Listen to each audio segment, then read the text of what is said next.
Hopefully not.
Pearson, do you remember how we did it last week?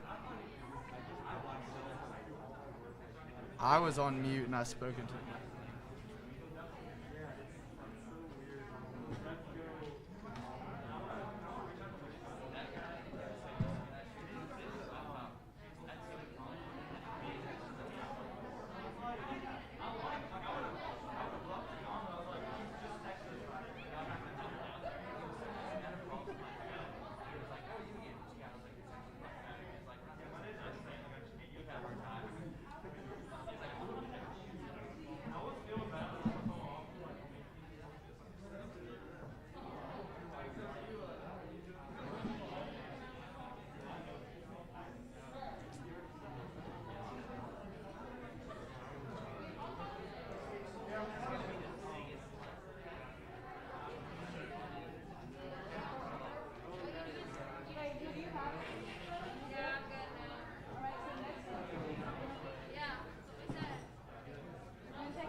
Pearson, let me know when you're ready.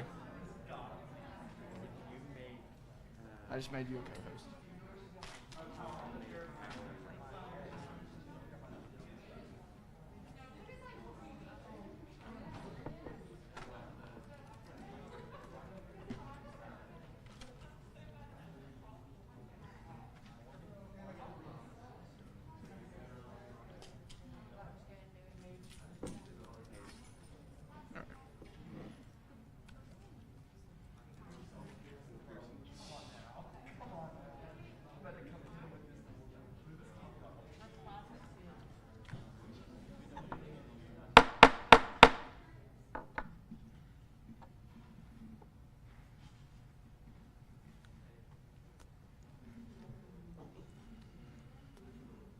This meeting will now come to order. Pearson, do you mind putting the agenda up on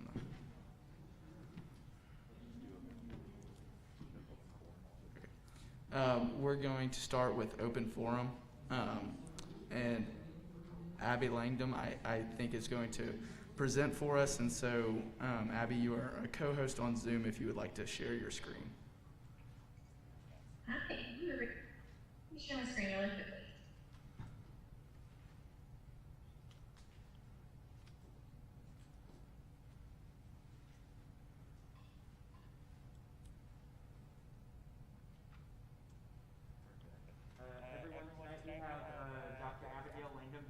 Director of Student Affairs Assessment and Strategic Planning. For tonight's Advisor's three-pointers, she's going to give us 3 quick tips on survey design. So it's been very exciting to see all the work y'all have done with looking into surveys, and so y'all have the opportunity to hear from the expert, and I'll turn it over to Dr. Langdon. Hi everyone, good evening. So as Pearson said, I am the Director of Assessment and Strategic Planning for Student Affairs, and I've had the pleasure to work with some of you, but for the rest of you, I hope to work with and see you and meet you soon. So I have to give kudos to you guys. SGA has done a beautiful job already for the many of you that I've already worked with on working on surveys and building surveys and getting input from students. And so it's always a pleasure to come and meet with SGA students and share a little bit about research methods and survey design. So tonight I have a few just quick tips. Everybody can see my screen okay?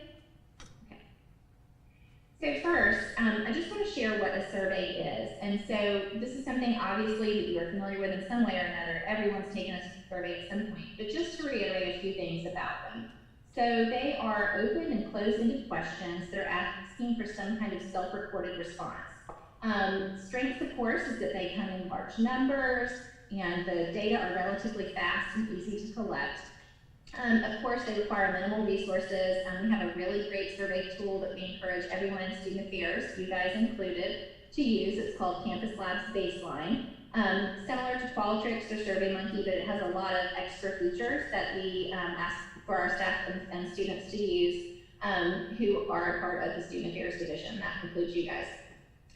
So some challenges with surveys. I'm sure you're this is not the first time you've heard this, but students get surveyed a lot, so survey fatigue is certainly an issue sometimes. Although I've found that SGA gets much better response rates than if it were to come from my office, just because it's information that students care about and it's topics that you guys care about. So usually you guys get pretty good responses, right? So that's nice. Sometimes there's a little bit of skill needed, hence why we're doing this presentation for creating a survey and those kinds of things. And I also want to mention that we have an assessment training curriculum that any of you are welcome to come to at any time. You don't have to complete the whole thing, but there are some on survey design and on baseline. So certainly feel free to join those. They are posted on our assessment and strategic planning website, and Pearson has been a part of those, so has Brad, and so certainly they can share more information with you about that if you're interested in participating in those. All are welcome. Some resources that are needed. Of course, you have to decide what type of method makes sense, and then also if you need to offer incentives and what is your data collection plan going to look like, those kinds of things. So just a little bit about surveys in general. All right, so tip 1. The first tip that I have for you, if you are using a Campus Labs baseline, you can shorten your surveys dramatically by using the cross-project option. And so our partners in institutional research are wonderful to share the 15th class day, that census enrollment information with us.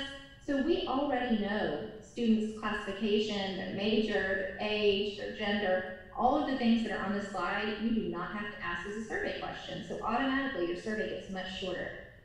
So I can certainly show you how, and Pearson and Brad and others in SGA who have had training from me can help you with this, but that's one way to very quickly shorten your survey, which will help with survey fatigue. Okay, so tip 2, this is actually several things, I just couldn't find a way to say this easy. So tip 2 is consider the following. So a couple of things that you want to think about. Don't include leading questions. And what I mean by that is where you are enticing or encouraging the respondent to answer a certain way based on the language that you're using, something that might be polarizing, or the way that you're wording the question. You want to word your items, which are your questions, with clear terminology in a way that your participants, most of the time for you guys students, can understand. Another concept is that you want to have one idea per question. So you wouldn't want to have a double-barreled question where you say, tell me about your, how satisfied are you with your computer and your printer? And then the only option for answering is about your computer. Do you see the difference there? So that would be two concepts, but one answer choice. So that would be double barrel, and you wouldn't want to do that. Another thing is that you would want to provide all answer possibilities. So if you're wanting to know age and you only ask 0 to 40, that excludes everyone, and this is not necessarily your students, of course, but it could be. Certainly we have students who are older, so if you only have 0 to 40, it excludes anyone who's 41 or above, right? And then the other thing with that is, I see this a lot with age or with like years, depending on how they're being asked, but age specifically. If you have 0 to 20 and then 20 to 40, that's also a problem, because if you're 20, do you answer in the 0 to 20 option or in the 20 to 40 option? So it should be 0 to 20 and then 21 to 40, etc., and keep that going. So that's just a common error that we see a lot.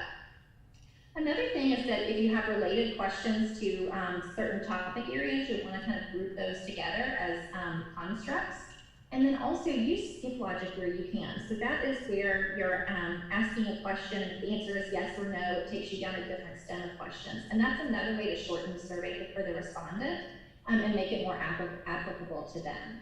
Obviously, you'll want to include some kind of cover letter or invitation email. And again, using Campus Labs Baseline, this is very easy to do, no big deal, and certainly include information to your survey participants about that. Another key thing that you would want to have in that information and material is about confidentiality and anonymity. So just a reminder that confidentiality means that it will not be shared with anyone outside the scope of the project. But anonymity means you really truly have no idea who is taking the survey. And there are lots of different ways in Campus Labs Baseline to set that up. And so you will want to share that with the consultant who helps you build your project in Campus Labs Baseline, or with someone from my staff, and we can help you with that as well. Think about time. If it's more than 10 minutes, probably most people won't finish it. And so 10 minutes should be the absolute most that the survey should take, unless, of course, it's some very rigorous study. Reminder emails are very important, and Campus Labs Baseline will help you with that as well. So it will, if you're using the mass mailing function, it will only send the reminders that you've set up to the folks who have not responded, which is nice, so you don't heckle the folks who have already taken it. Of course, offer incentives when you can, follow PBS guidelines and student fee guidelines and those kinds of things for the types of things that you're offering. We've seen all kinds of things over the years. But incentives are nice, and certainly you can offer those. Keep your sample in mind when you're determining what approach you need. So is it something that would be iPads on a concourse? Is it something, especially with contactless stuff right now, just have everybody do it on their phone and not have to use a university iPad? Or is it something where you're going to send it to emails, and reach a wide group of students that way? And sometimes there's calls and paper surveys, but that doesn't happen as often anymore. Provide feedback to participants about the findings. So this is another way to combat that survey fatigue. So if you go back and you share with the folks that you had emailed initially to complete your survey, hey, we heard you, and here are some things we're going to do. Or, hey, student body, SGA listens, and here are some things that we're doing as a result of getting this information from you. That goes a long way. All right, so tip 3, some helpful hints here. So refer to these helpful hints.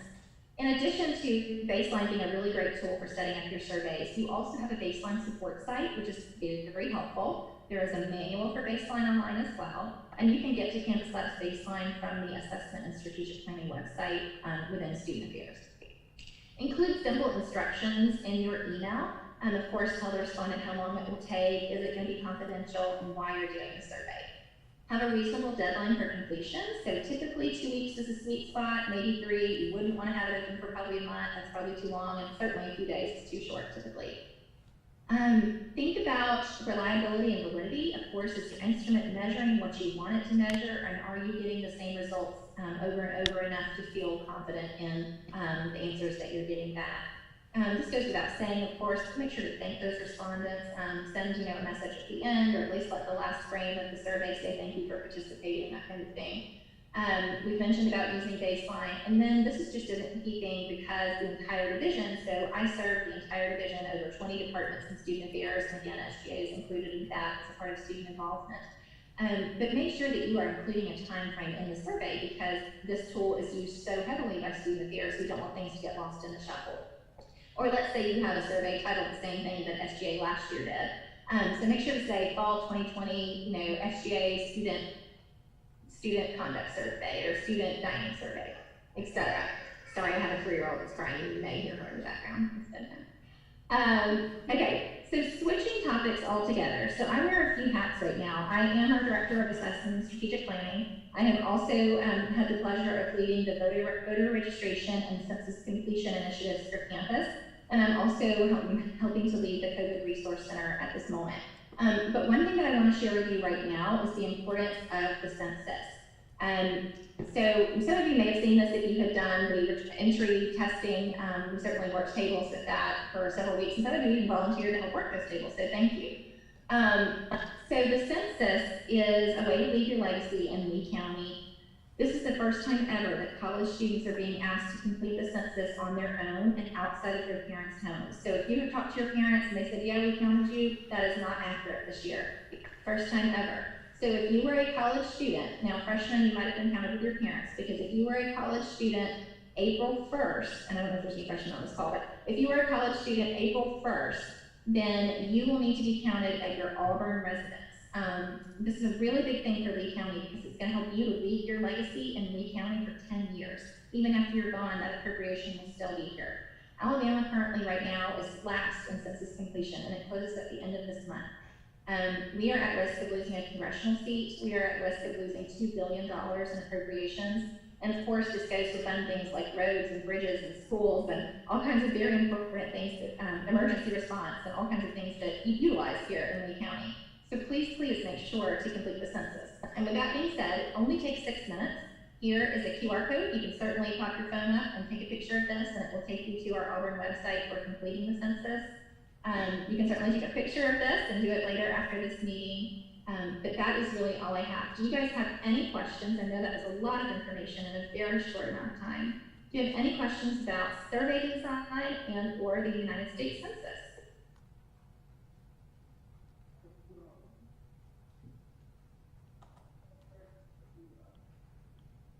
Any questions?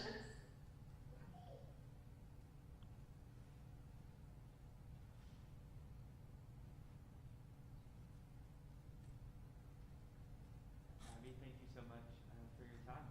Really appreciated that. So without any questions, yeah, thank you for joining us. It was my pleasure. If you guys have any questions, certainly let Kristen know, and we'll be happy to help you. Or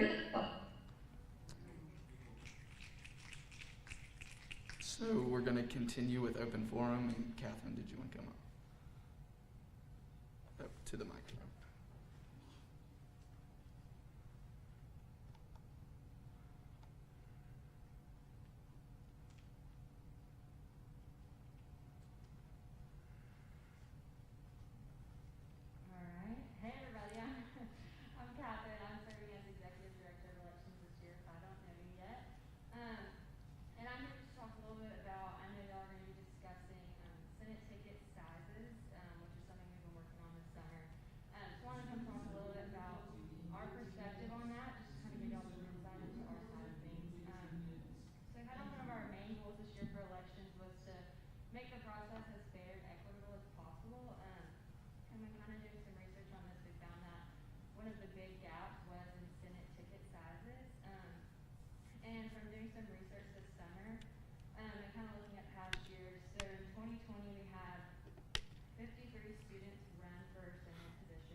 Thank you, Catherine. So I don't believe we have anybody else here for open forum, and I know Jonathan is taking roll that way. So next is the approval of the minutes. The minutes were sent out electronically. Are there any corrections that need to be made? Seeing none, we'll move into the reports of our officers. So exec.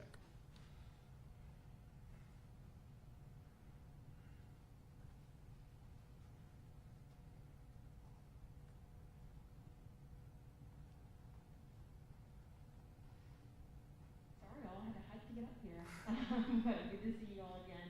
Just two quick things from me. So one about COVID-19 at the university. This week, COVID numbers are expected to continue to go down, which is incredibly exciting.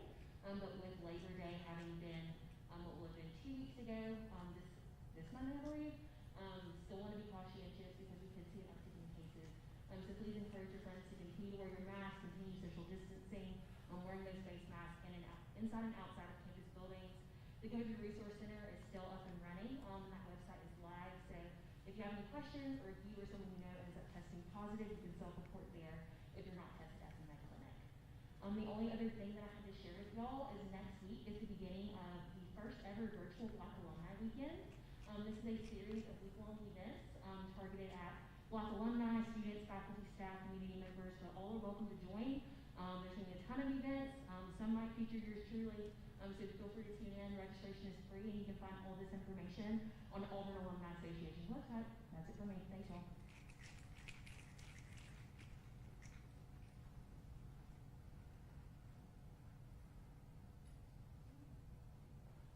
Hey guys,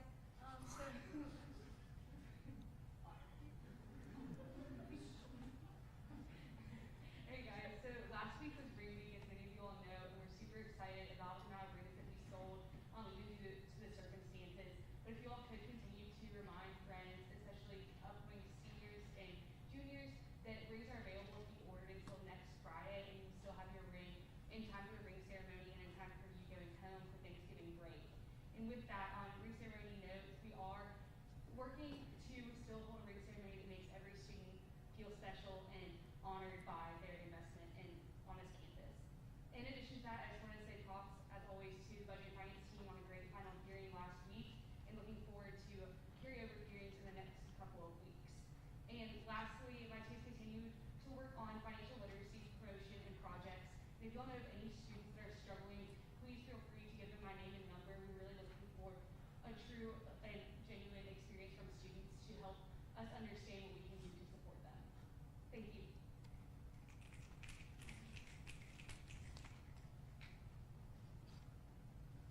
Hey y'all, so a couple of things from me. The first is Auburn University Video Center is working on a brief summary about just like the educational opportunity for students and their experiences so far through fall 2020. So Hayes will be sending that out in the recap tomorrow. So if you'll please just fill out that survey, encourage your friends to do that. So how it's going to work is once you complete that survey, faculty and staff are given the opportunity to join into a Zoom call event that's going to have a panelist, I'll be a part of it. And pretty much we'll be giving that feedback and kind of like giving recommendations in kind of situations that students have gone through and how faculty and staff can help students out and kind of be in their shoes a little bit more. So please fill that survey out. The second thing is we have game day on Saturday. I know everyone's super excited. Yes. So just a couple of things. You will still have to have your Ignited card. You will be sent a mobile ticket this week. And you will have to have your Guide Safe Green Pass. So those are the three things to be able to get into the stadium. On Saturday, you'll show your Guide Safe before you go through the metal detectors. And then once you go through, you'll show your mobile ticket as well as your Ignited card. Your mobile ticket will be sent at some point this week with a lot more instructions. Kind of like a guide to game day video that Hayes and I got to film last Friday. But if you have any questions pertaining to the game day experience on Saturday, please feel free to reach out to me. It is cashless, so you make sure to have your Tiger card, debit card, credit card, and you won't be swiping your Ignited card. They'll scan your mobile ticket, and then they'll just make sure your Ignited card matches your ticket and matches your face. And then the last thing is we do have shaker distribution this Friday, which is really, really exciting. It is Friday at 3 p.m. You'll also be getting a Google form to sign up if you're interested in volunteering. We need lots of volunteers as we're used to only putting shakers across across groups sections for 11,000 students. And Friday we're putting it across the entire stadium for 17,000 students. So a big difference. We're going to need all the help we can get. So that's Friday at 3 p.m. If you are available, please come help. Thanks, y'all.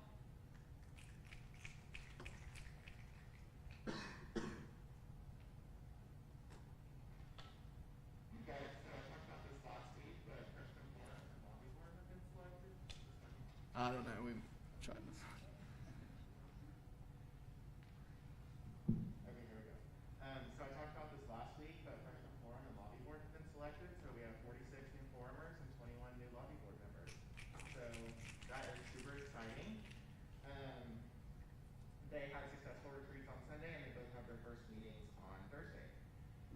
Heyday will be collaborating with colleges, so they will be sending out an email to senators and schools council. So be on the lookout for that, as well as if you would like to volunteer outside of the capacity of your college. We will have the volunteer form is live on AU Involved, so check that out. And also, Heyday t-shirts are on sale at aub.ie/heyday, and they look super great. If you use the code STUDENT250, the first 250 students that use that code will get $5 off. So please be sharing that with your friends as well as getting one for yourself. Auburn Answers Week will be conducted next week virtually, just sharing and promoting the new website and the platform in general. Please submit research requests to Molly Boudreau at least 3 weeks before you want the research in hand. And then we will be having voter registration drives October 1st and October 5th through 7th on the Haley Golf Course. Thank you guys.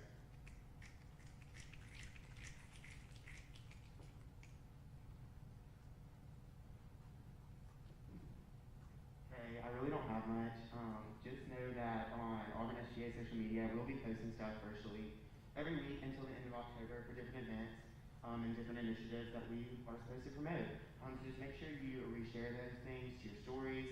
Also, pending obviously the status of these bills, I mean, that'd be a great opportunity for y'all to promote things that Senate's doing after tonight. So I'm looking forward to whoever's over these bills to slide into my inbox so we can get marketing for that.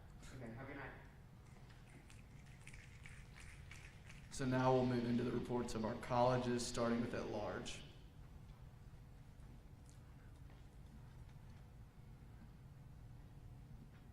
Listenby at large.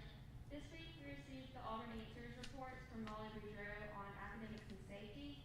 The two most prominent concerns were relating to a professor in an online class making students come in person to take a test, which is another example of some of the professors taking advantage of the online system, and safety concerns with recent incidents involving drugging and sexual assault. Agriculture.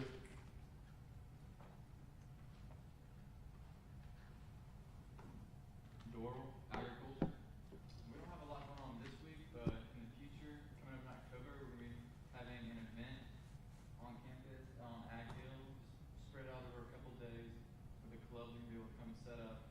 We're going to try to target some freshman classes to come get that and hopefully increase involvement in our clubs and organization. Business.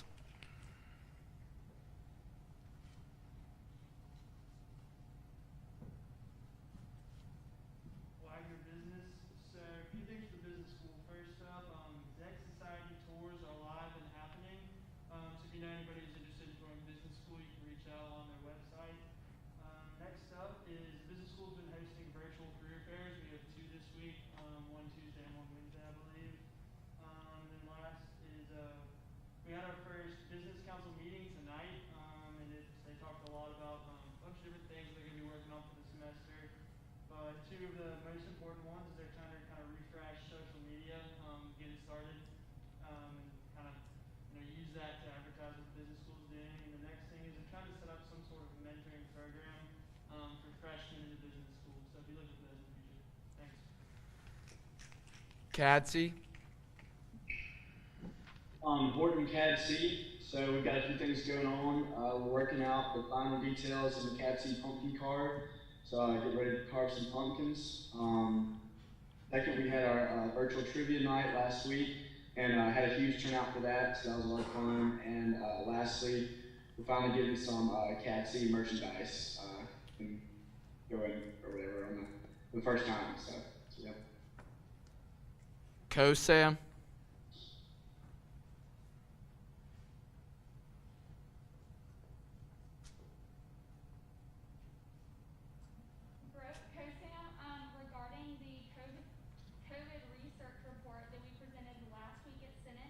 we actually did get more responses to that on professors who are performing research for the coronavirus, and we have presented that back to academic affairs. So we're really looking forward to that information just being applauded, so that the ones that are doing research do get recognized for that. Also, another thing we're working on is for the conclusion of this meeting, we are going to email each COSAM student and just relay everything that was presented, so that they have the chance to just give their feedback to us and feel more in the loop. Education.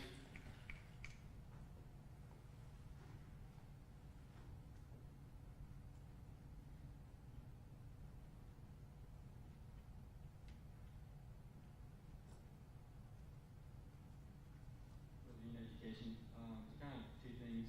One is we're starting to brainstorm ideas for fundraising for the community service project called the Big House for the college education. And then the other thing, we're starting to plan some new events, give students an opportunity to meet the dean. So that's about it. Engineering.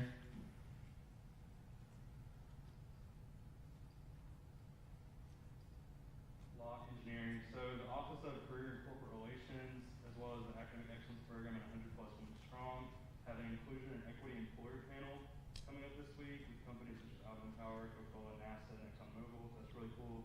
And then after, I know we talked about it a little bit last week, Cafe is unfortunately closed for the semester in Brown Copel because they weren't meeting their quota. They just couldn't, it wasn't rational for them to keep it open anymore. So it'll hopefully be back next semester. Forestry and wildlife sciences. So, well, forestry and wildlife sciences. Not much new. But on Friday, September 25th at 1, we're gonna have like a little seminar for tips on being academically successful, and it'll last about 2 hours. And we're gonna have the Miller Writing Center and everybody there. So hopefully that'll go well.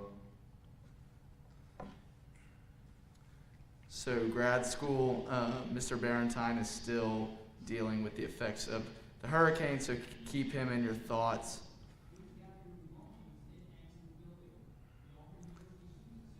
I'm sorry. For some reason, the microphone's messing up, but please keep Mr. Barentine in your thoughts because his family's continuing to deal with the hurricane. So now, human sciences. May, Human Sciences. Not much has changed from last week's report, but the College of Human Sciences Schools Council is still working on some future partnerships. We're doing a big social media push right now, and we're planning COVID-friendly social events for the future. Liberal arts.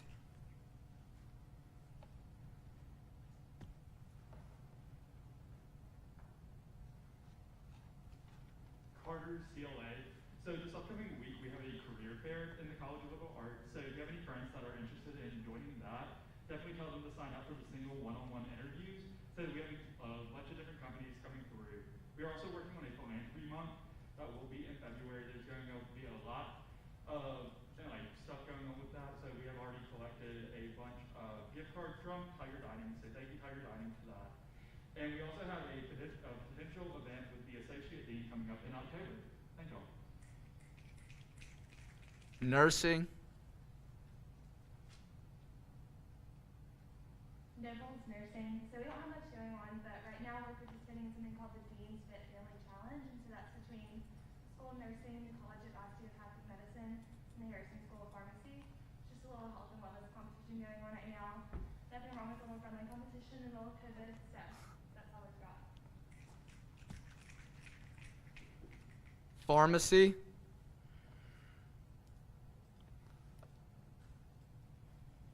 Vet med. For VetMed, just a couple of things. First, we changed our office hour from Friday mornings to Friday at noon just to be more accommodating of students' schedules and having to be online all day. And then the second thing is there's a college-wide stakeholder input survey that's available up until midnight tonight.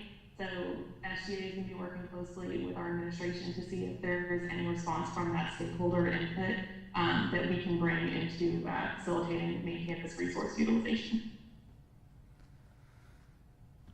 And now we'll move into the reports of our standing committees, starting with academic affairs.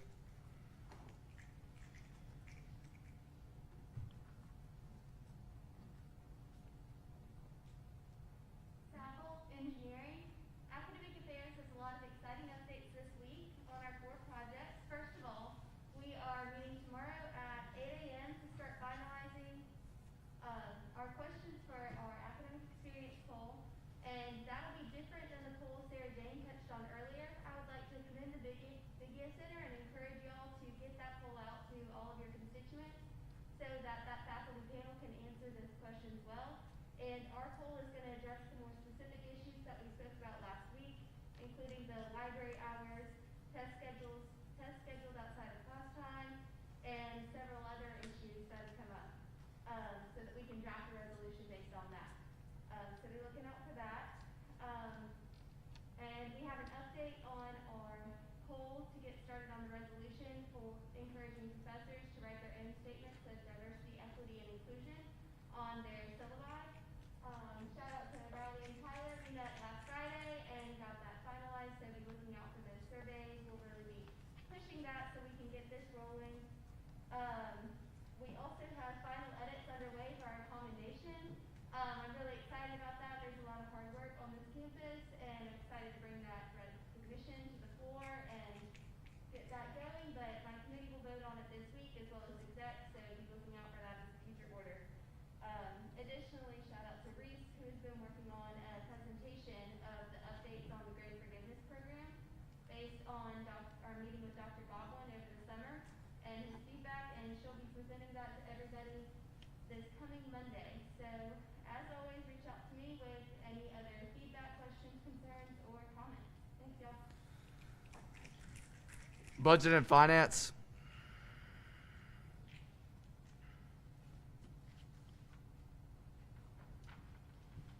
Business. We got a couple updates for y'all this week with budget and finance. First is that we had our final hearings last week. That was last Wednesday, and they went great. So we approved everything. All these budgets that have been submitted to us over the summer were approved, from the BNF committee standpoint. So now that's time, for them to become legit. These now be turned into bills and passed on the Senate floor. So we actually have a couple future orders tonight from budget and finance. I believe it's 7 bills coming through. These will be basically to approve the amounts in the budgets for the different SAPs we have on campus. So there will be 1 bill for emerge, 1 bill for governance, and in governance it's actually SGA, DSU, and ISO. So it's all 3 of those wrapped into one. 1 for service, 1 for student media, 1 for student organizations, 1 for UPC. The last one will be the student involved in the administrative budget, which just helps run student involvement and everything they do over there for us. So that's kind of the updates for us. Be expecting those tonight as future orders. And ask us, please ask us any questions you have about these bills and these amounts over the next week. And then the only other update I have is carryover hearings, which is the last part of the budget and finance process. It will be happening in late October. So as we know more about that, I'll let y'all know. Thank you. Code of laws.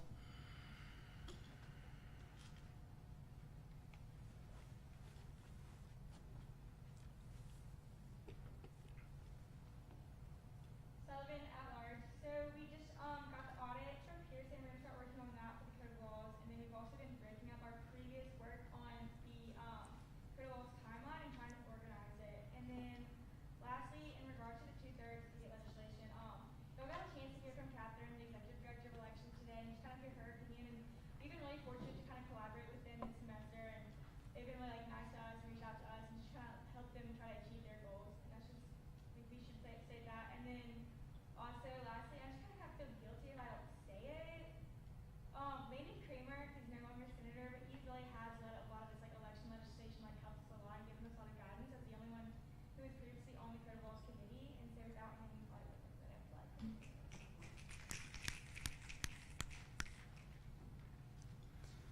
Diversity, equity, and inclusion.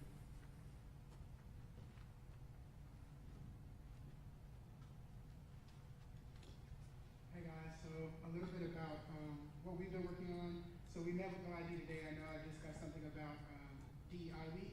So we met with them today just to go over what that would look like, things that would be a part of. And I know in the minutes I didn't correct it, but it said OIT, but it's OID. Just want to make sure we get that just in case anybody is checking those out. And also I know we have a few special guests, and so with that I'm going to give my time to Senator Bush.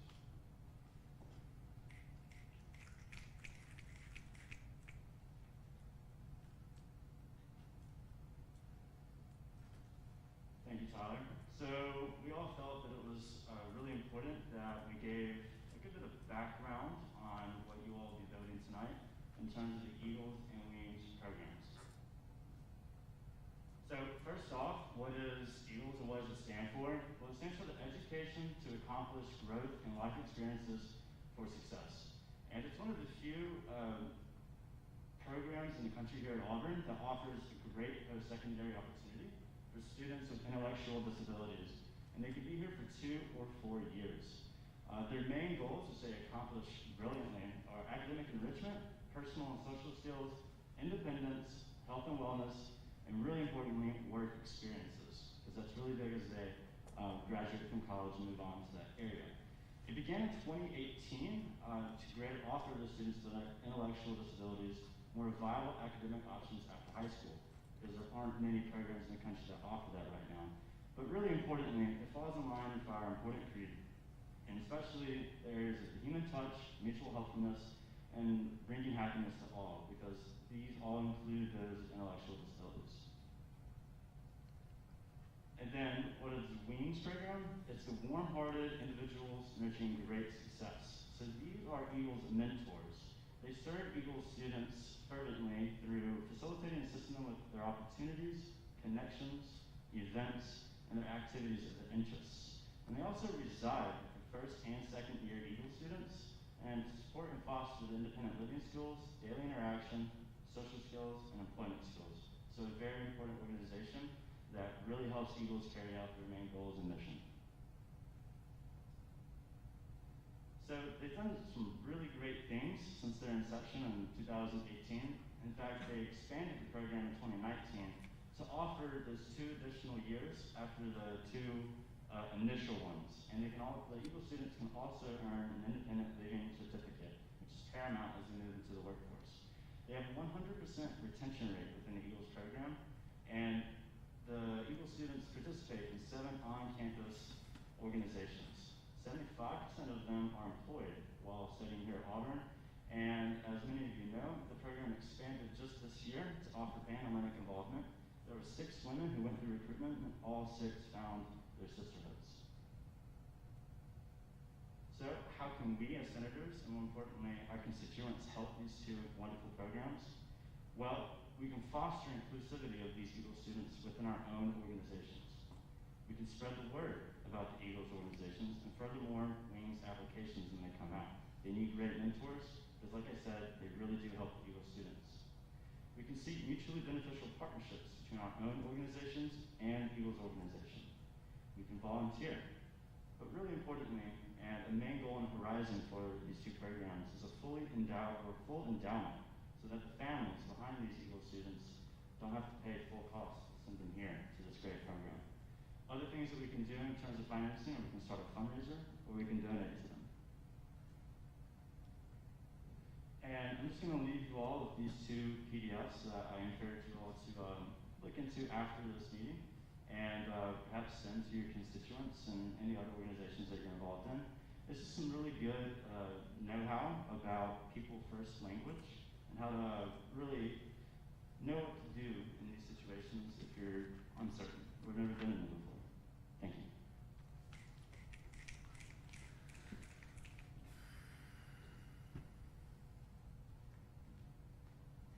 So kind of just to go along with that, a little bit of 2 things. One, I just want to thank Senator Bush for all the work that he's done with this. He came in a little bit later when it got started, so thanks so much for that. And also, whenever Chris goes back to the screen, I think we have a couple of Eagle students, and I think Dr. Milton, who is probably also joining us. So we'd like to thank you so much for being here. And just with that, I wish I could let Senator Bush kind of announce it, but just a surprise that we have is that he's been working on a commendation for the Eagles program that is absolutely amazing, and we'll be voting on, hopefully presenting to you all soon. So thank you guys so much for all the work that you do, for coming, and we're so excited to work with your program or in the future. Also, small plug, I know that a bunch of senators are working on the NEST program. It just kind of got started. And so make sure you look into that. That's also a very good way to get involved. Student affairs.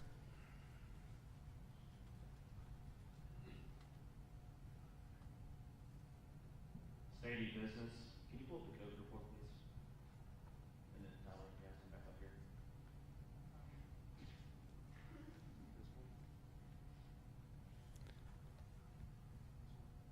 Yes.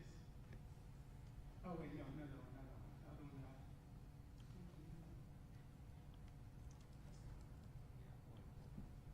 As he's pulling that up, I'm just going to explain a little bit about it. So I know that y'all saw the open answers poll that we sent out. This is kind of just a comprehensive list of all the responses that we got. So me and Stephen want to just break that down to you and then just give us a couple of suggestions that we looked at.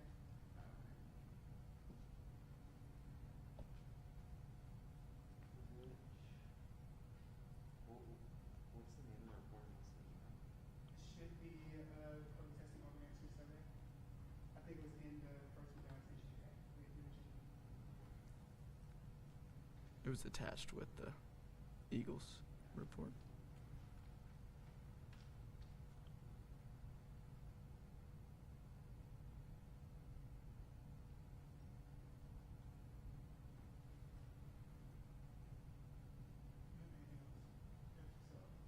I'll review email it to you. I found it. Sorry. Do you have it up or no? I can go through the other stuff first if not. Give it 2 seconds. Okay.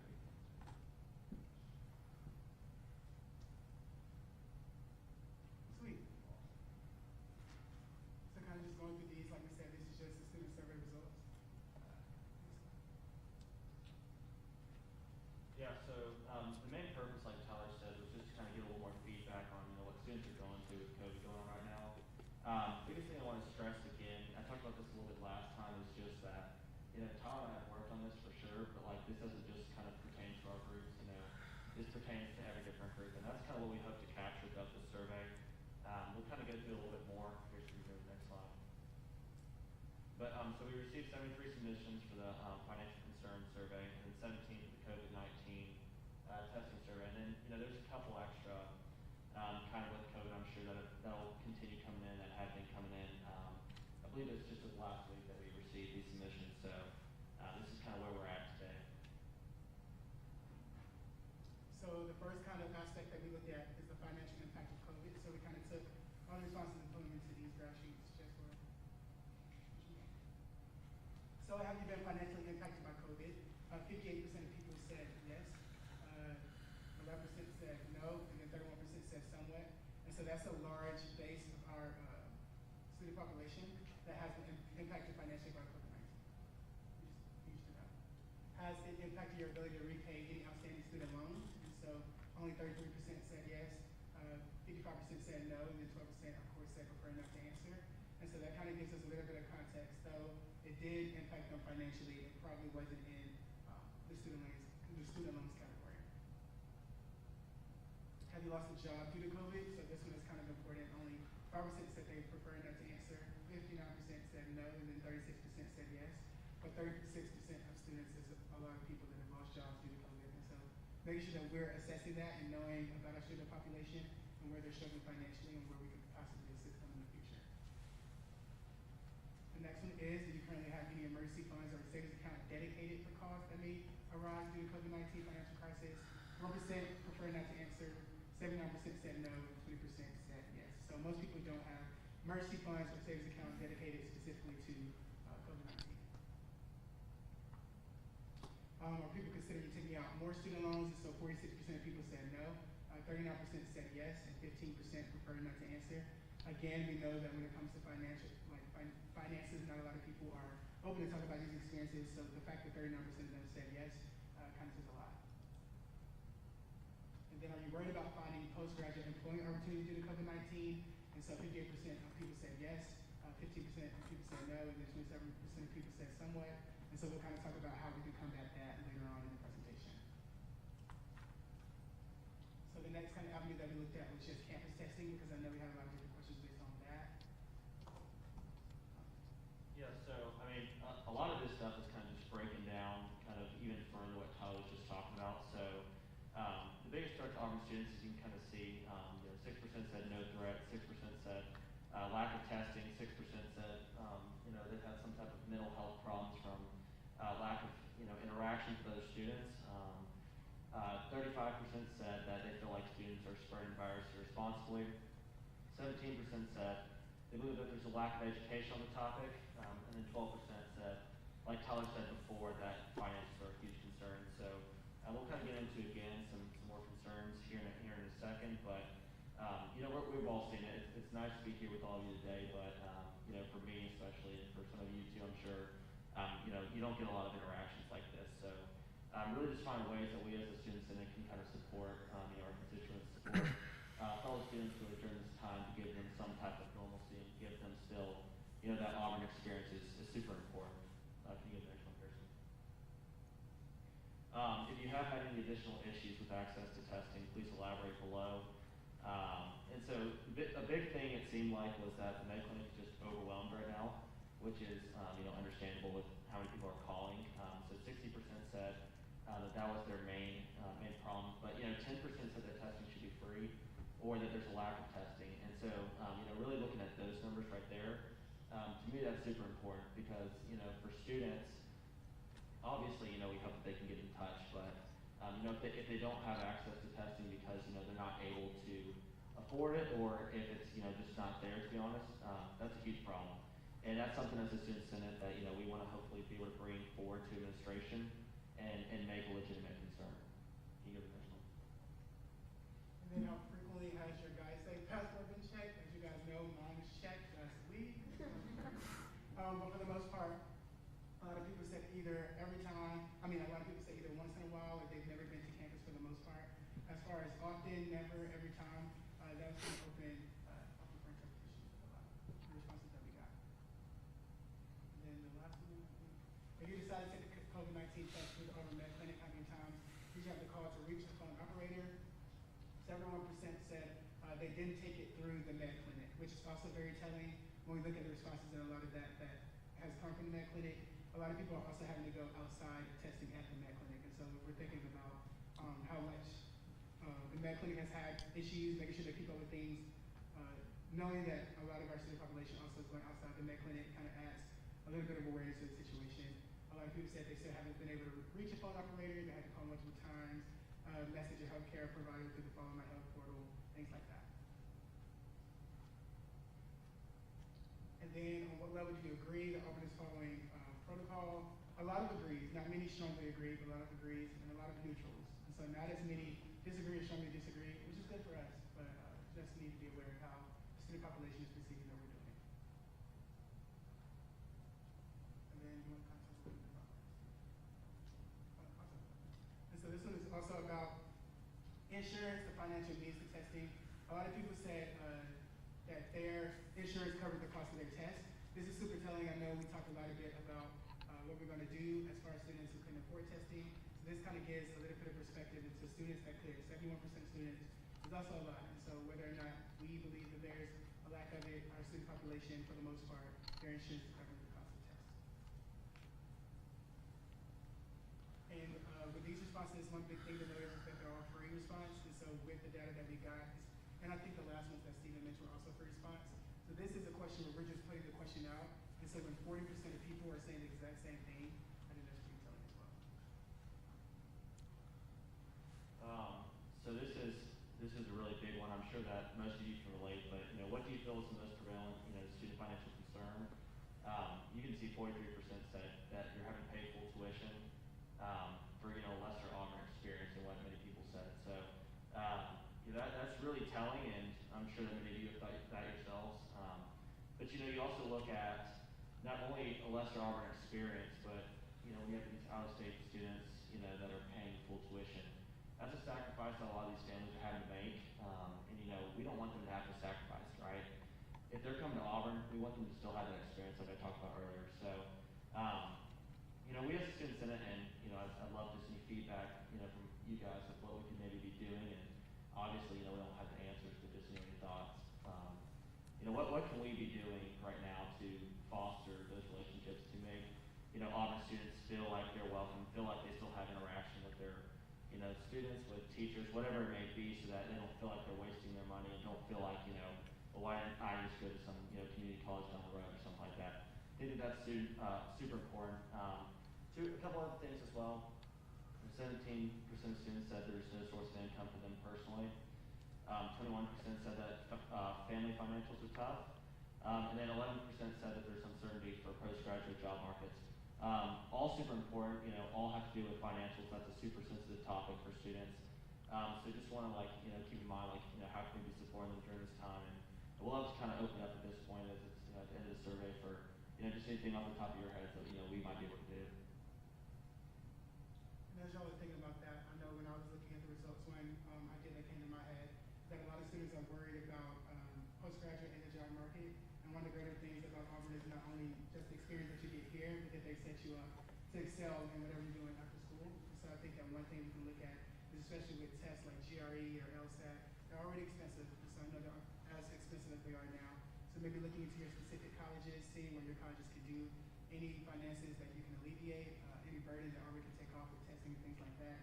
Maybe offering more sessions for LSAT and things like that. And so I know that was a good avenue that I thought about for some as well.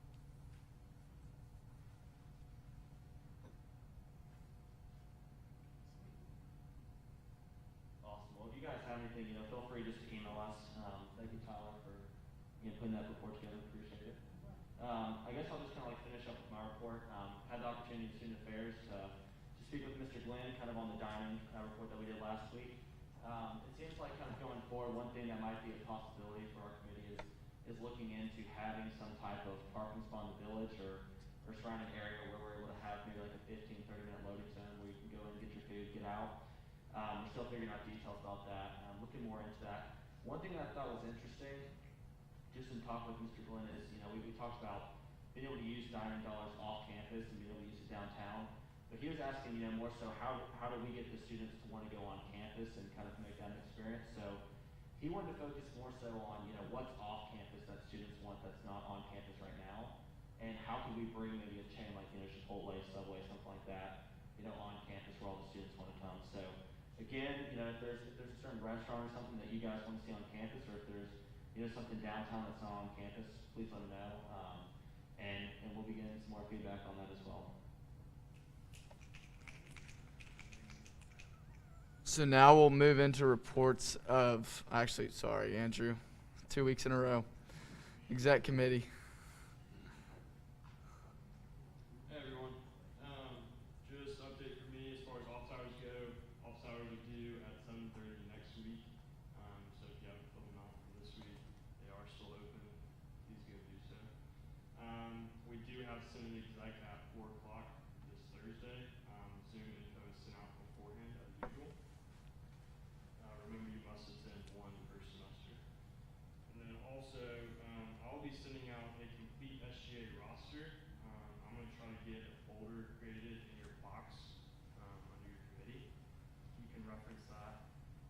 It has emails and phone numbers of everyone in SGA, executive to judicial to legislative, and everyone else, schools council as well. So use that when you're contacting others. If you want to work with someone in cabinet, things like that. And also, as just a reminder, use this next week to get feedback on future orders, so that when we have the current orders, we can have an efficient meeting. Thanks. So now we'll move into current orders of business. Just a few housekeeping points. I'm going to speak as loud as I can without yelling. For some reason, this microphone is not great. And so for our virtual listeners, I just ask that everybody speaks clearly into the microphone, just so they know what's going on. And then second thing, the way that we're going to vote is through Zoom. So if you have not already logged into the meeting virtually, even if you're here, please do that, because we're going to use the green check marks and the red X's like we had been doing for our virtual meetings. And so Jonathan's going to keep track of that. So that's going to be how we're going to vote, whether you're in person or virtual. So as y'all join the Zoom, I'll try to let you in. But This bill is brought to you by Senator Dismukes.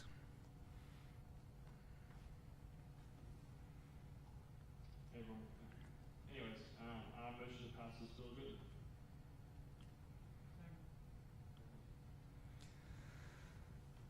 written. It is moved and seconded to adopt the bill as written. Is there any debate? Seeing none, we'll move into a vote.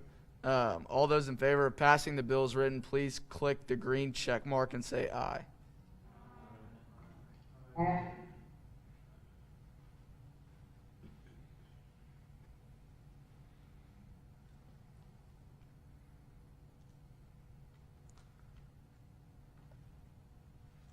Keep clicking the green check mark, please, if you have not already.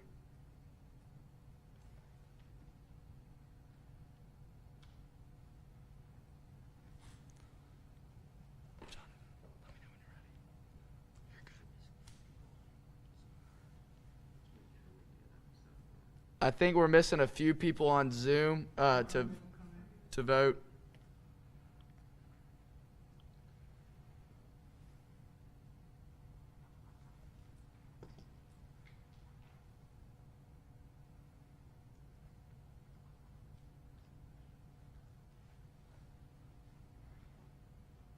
Is the check mark in the chat? It should be on the right side of the Zoom. You click the participants button.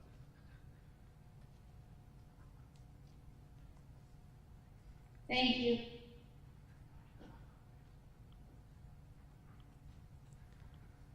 I think we're good. All those opposed, please say no and click the red X.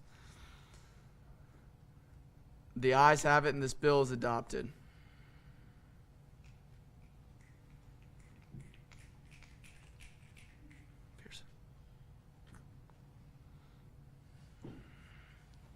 This next bill is brought to you by Senator Sullivan and McElroy.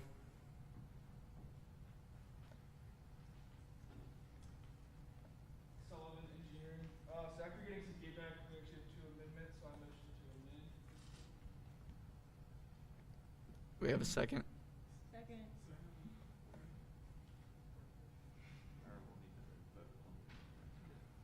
You change parties to the amount of candidates in one party in 1007.1.2.1.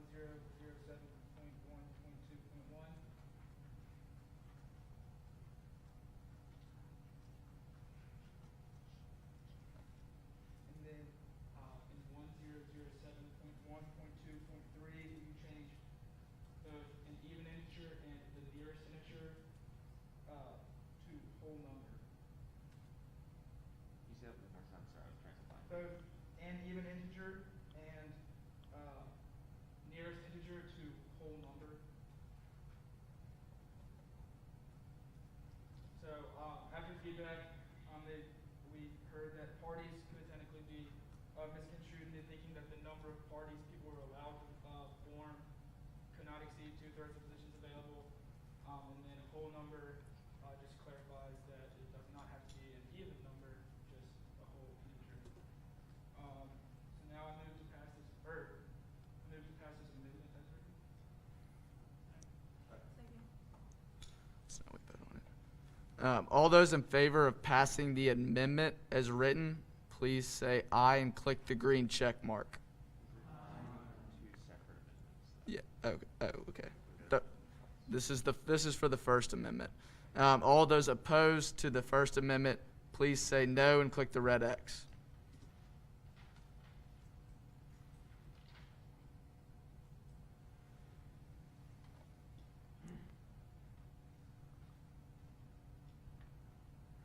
I think we're still waiting on one.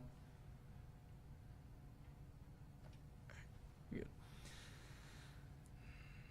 The ayes have it, and the amendment is passed. So we have moved. And then I move to pass the second amendment as written. A motion has been made to pass the Second Amendment as written. All those in favor, please say aye and click the green X. All opposed, please say no and click the red X. Green check mark, I apologize.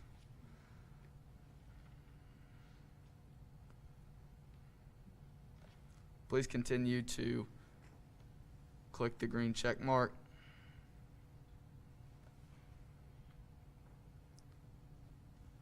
I think we're looking for 4 more.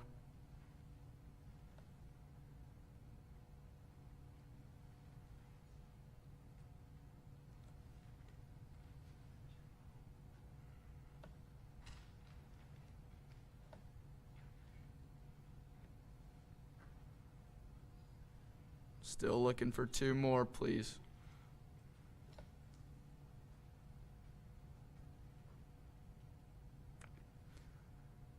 The ayes have it, and the amendment's passed. So you're good. So now we have made further comment, and so we motion to pass this bill as written. Second. A motion has been passed. Is there any debate?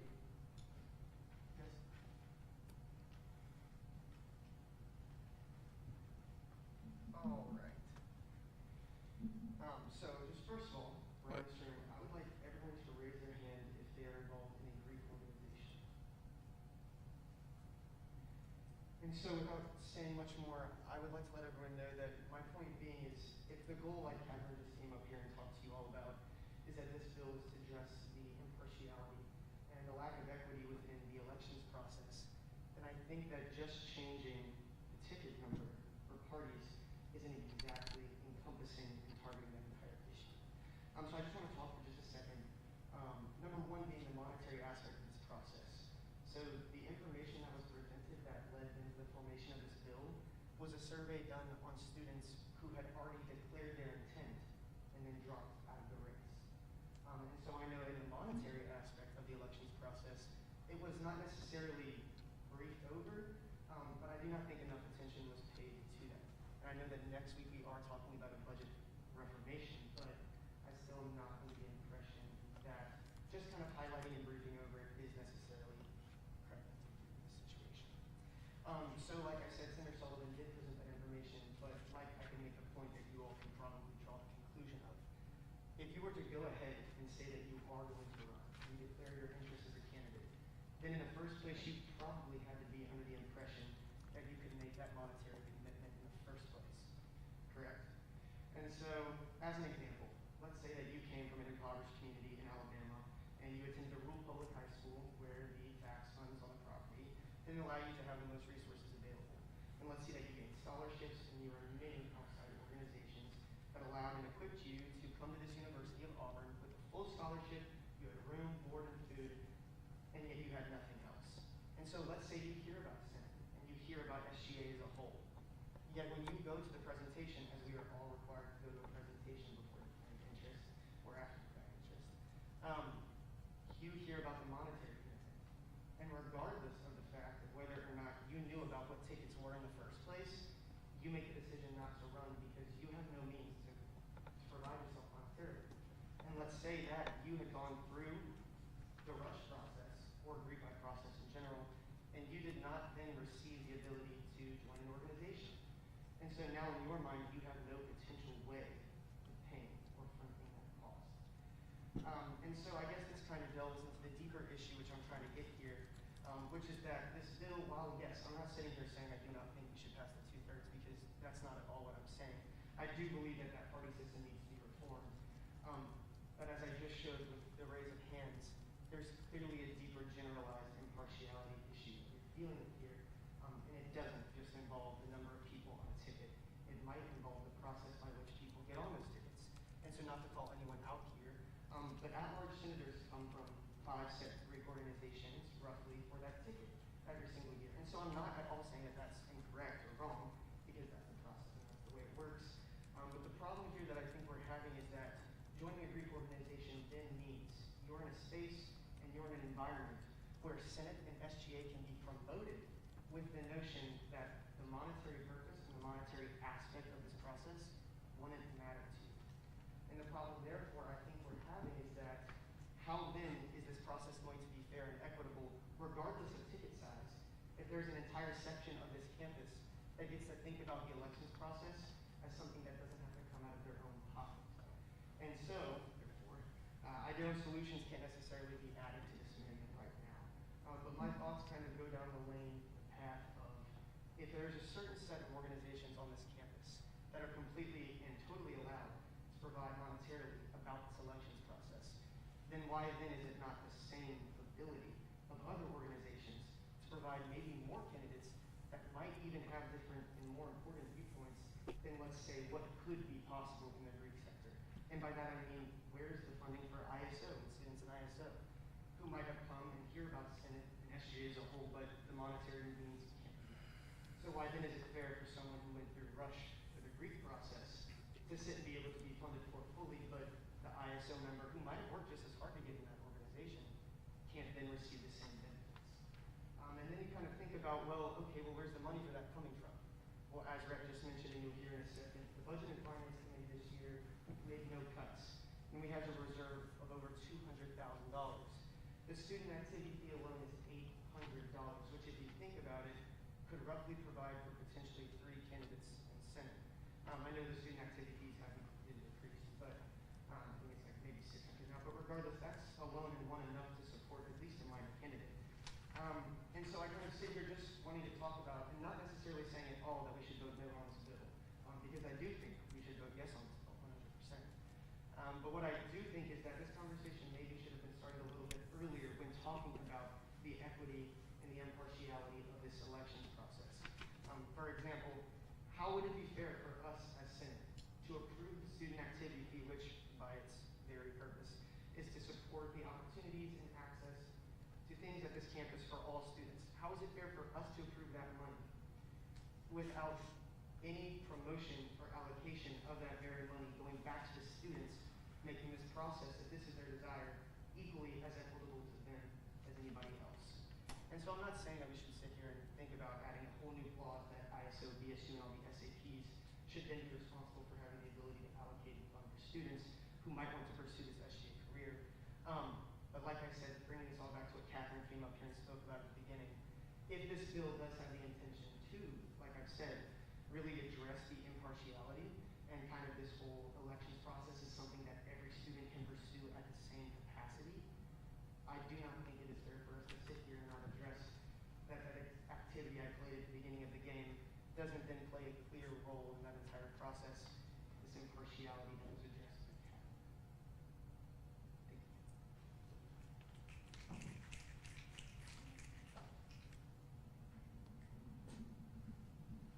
I just want to say thank you, Cole, for your input. We're definitely not trying to claim that this is the one solution to the election system. There's definitely more work being done. We've got a bill or a future order coming through right now. There's a lot more we're looking at. Just to address a few of your concerns. Monetary, when we were trying to say this to make this more fair, on a monetary reason, it wasn't that a candidate could or could not afford to run. We understand that that's a problem that we still need to address, but it's more the fact that if I run with 5 other people, I have 5 budgets versus just one person's budget, and that would not be fair. And then second, in terms of Greek life, I understand that's a problem. Thank you for pointing out the at-large bill. I was going to use that too. This system hopefully will help limit that, because now, just taking on the at-large, there's 5 senators under this system. You can't just pass around 5 senators. Now, it gives the opportunity for a new ticket to come in, and it could be an independent ticket, it could be another Greek ticket. Whoever decides to win that ticket, whoever puts forth the effort to win that ticket this year, will then have at least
for tonight's homecoming budget. Yeah. So we have to approve that. Make a motion. I have to approve yielding that time, Catherine. Is there a second? I second. A motion has been made for Molly to yield, Senator Sullivan to yield her time to Catherine Facto. All those in favor, please say aye and click. All those opposed.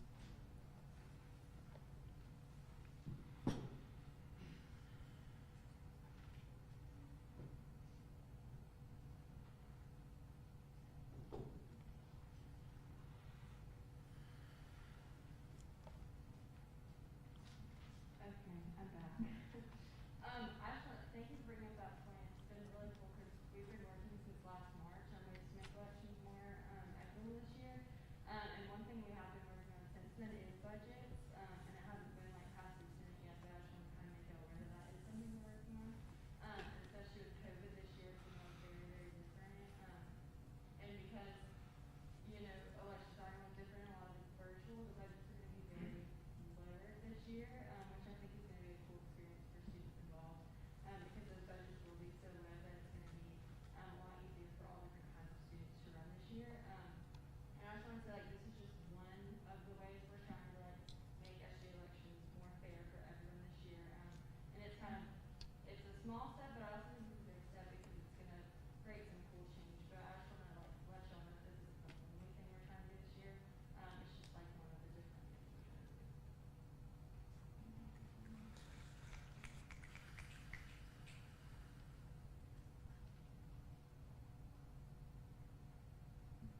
Safety business.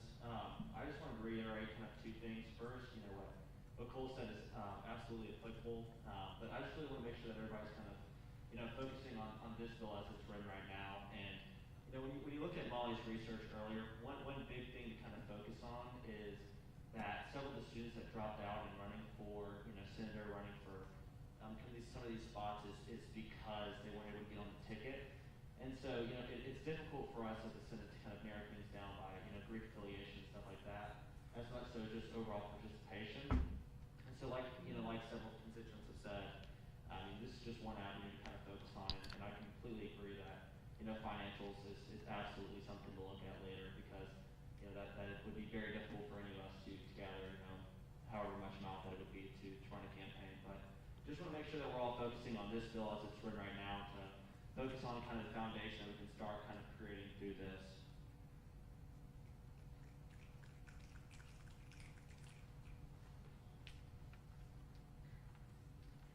Rural agriculture. I really like the bill. A lot of what y'all said, I agree with. I really understood and liked it. But I wanted to kind of get y'all's thoughts on the large number of people that withdrew is because they didn't get on a ticket.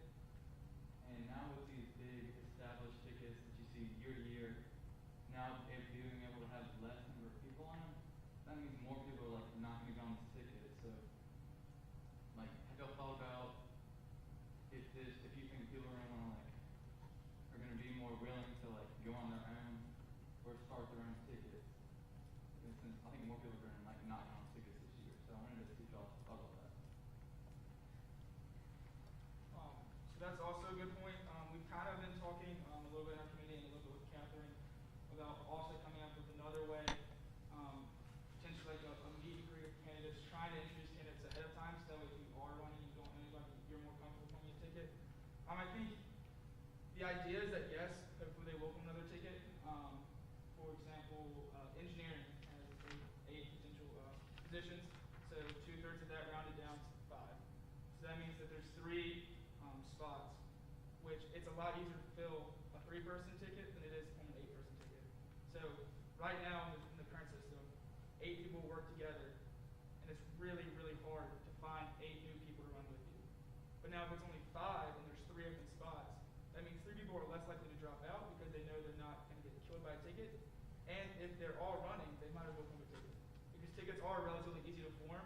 The challenge is finding enough people who are not scared to oppose large tickets. So hopefully they will come another ticket and challenge it. But even if they don't, even if in some world they decide not to, that's still 3 open spots in the engineering engineering positions where 3 individuals could run and win. So the tickets aren't dominating. And I feel like, maybe 5 other people want to run. Even if they don't come a ticket, there's still competition there because they know they at least have a chance. So that's kind of the goal of the ticket here. It's just at least give people a chance to not just get crushed by large numbers of people working together.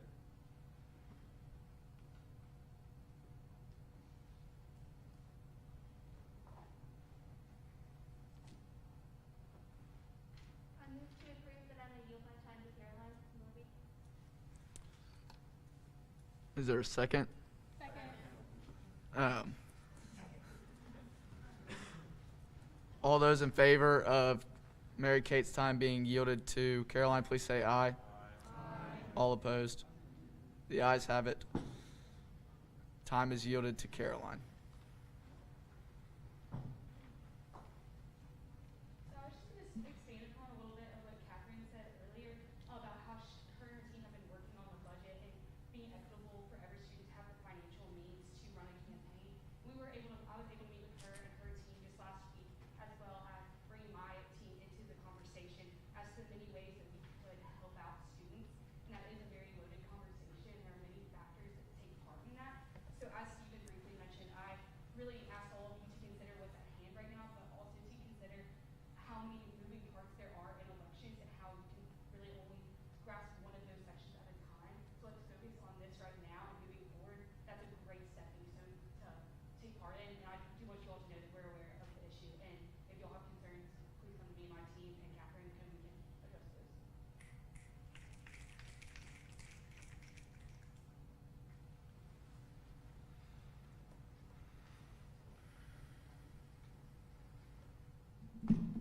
Lock engineering. So my biggest concern with this bill, and I am in favor of like, if you like this, and I agree with everything that everyone's been saying about this is a good place to lay the foundation for, and it'll start a snowball effect, hopefully. My biggest concern is that what's going to happen is, I'm going to use engineering for example, like Rex talked about earlier. We have 8 seats, 2/3 running down to 5. So we have engineering, that's the established ticket, 5 of them, and then we have another ticket, that's just 3, that was 3 open spots. It's not technically engineering, but it's kind of engineering, and it's still a suite, and if that just keeps happening across all the different colleges, is there a way to prevent that, to stop it from just sweeping? Is there a minimum amount of people we can put on a ticket? Is there a mixing of the candidates? Because like right now, I could just put 5 senators on one ticket, and there could be a 3-person ticket with 1 senator and 2 schools council, and then it's still a sweep. And then we're doing the same thing we're doing right now, but with extra steps. And so I just want to bring that to everyone's mind, maybe making it to where you have to have a certain amount of schools council candidates or a minimum amount of people to kind of fracture the party, create more competition, and create better senators. So I see your point there. First off, unfortunately, I know that you're engineering, right? And so that is a big concern for your school and possibly a few others. However, a lot of schools aren't affected that way. And also, with schools council, some of the smaller schools only have, 2 schools council senators, or 2 schools council members and 1 senator. And so, I just think personally, and I think a lot of people agree, that any improvement that we have in this system is still improvement. And I mean, that's definitely something that we could open up debate to in the future, or possibly, have some brainstorming to in the future. But as of right now, I think any change that we can get is an improvement, and maybe we can figure out a way to fix that in the future. I would also add, just for your example of engineering, to say I have a ticket with 5 people right now, engineering continues to have 5. I do not see a world in which people only form a ticket of 3 unless there's only 3 candidates. I think you can see right now that there's strength in numbers. That's why tickets are being filled right now. So if there's 5 potential candidate members, I feel like most people are going to fill all 5 spots because then they have a better chance of competing. Even so, even if people decide to limit their ticket sizes and then limit their potential combined power, that's still 3 people running against 1 person rather than 8 people running against 1 person. So it's 5 versus 3 versus 1. However, I do see in the future that it'll be 5 versus 4, not 5 versus 3 versus 1, because every person getting a ticket is another pool of votes. So I understand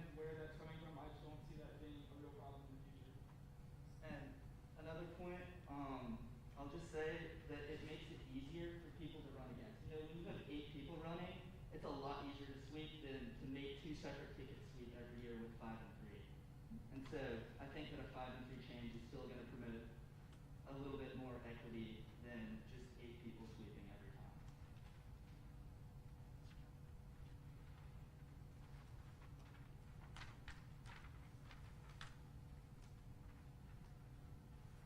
Sullivan at large, just kind of going off that point as well. Unfortunately, like in the code of laws, we can't like specifically state that y'all can't do this, that y'all can't break the system. But like as people serving on sitting right now, like y'all are gonna be the ones responsible to make sure that doesn't happen. And so we can't really put that in the code of laws, but that's up to y'all. You know, if y'all want to make it where it's like, oh, we'll put form 2 tickets at 5 and 3, like great, but then that's kind of defeating the purpose. And I think we've all realized that it isn't as equitable as it should be, and so I think that we'll all take the responsibility in order to ensure that doesn't happen.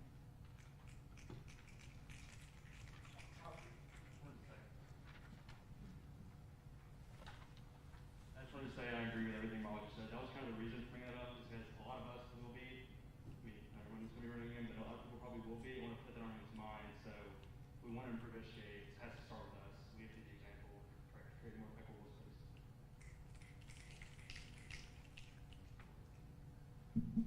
I'll also that we did consider joining it based off like schools council, like county school council and senators. I think one of the main benefits of the party system is that it's flexible. The idea that if 2 random people have never met in their life want to pull their resources together and try to get elected, they can. That's why there's really not much limitation in how to form parties, who can be in parties in the code, because that's the main purpose. The purpose of parties is to give people a chance to come together and work together, and with as little limitations as possible.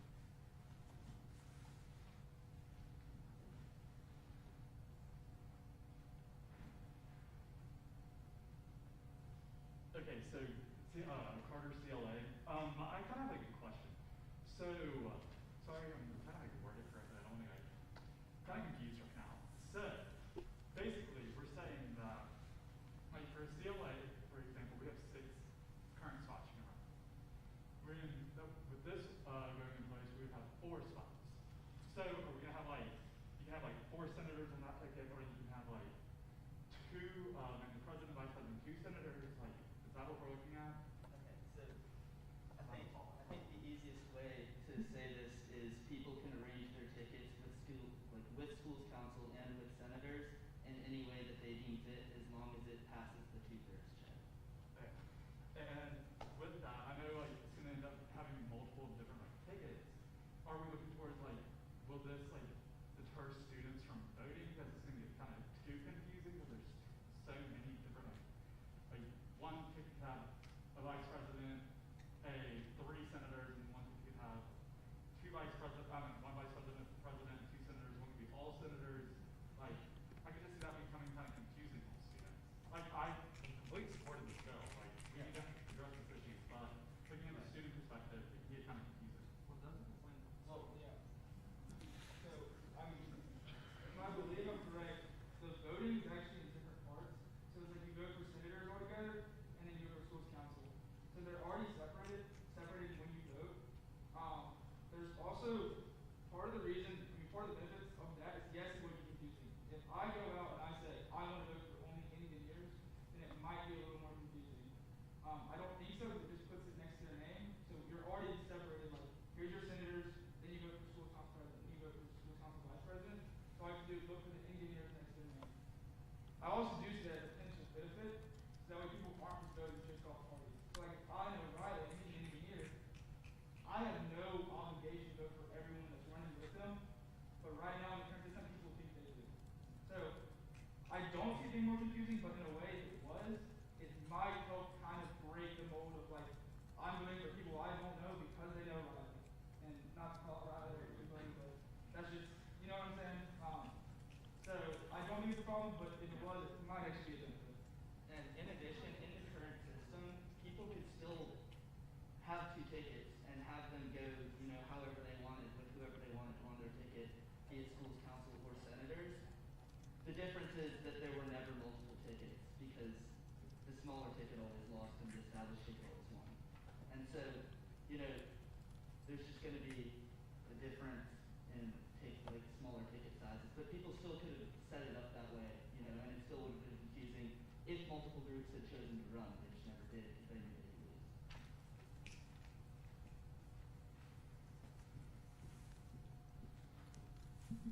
Reward. So I just kind of wanted to make a point. The one thing that when we're talking about things that are equitable is it takes a lot of time for things to be put in the systems to make them inequitable.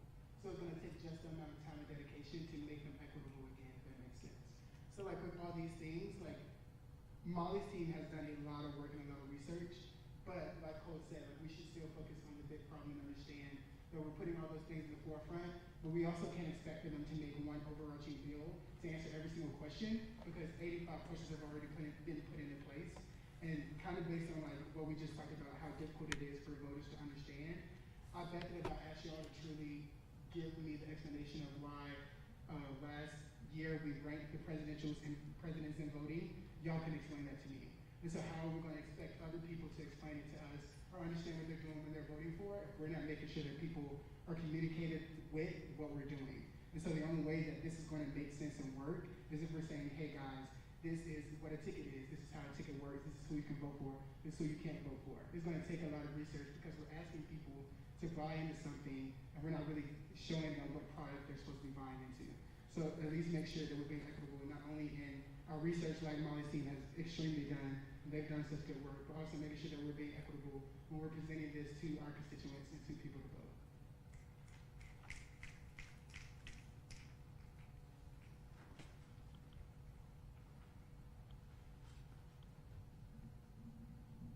Just as a point of clarification, I'd like to motion to make an amendment. Could you delete the word "to" in 1007.1.2.2 and also the word "officers"? A motion has been made for an amendment. Sorry, and then add president and vice president.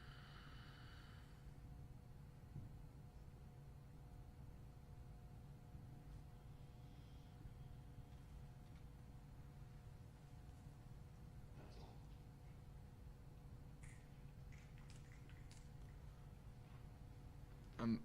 A motion has been made for an amendment. All those in favor, please say aye and click the green check mark. All opposed, please say no and click the red X.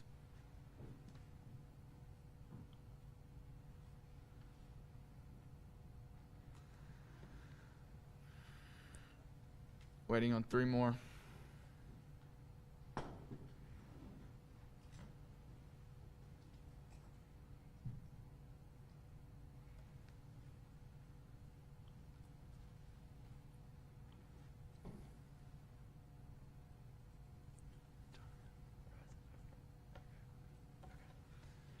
The amendment has passed. Now I motion to pass this bill to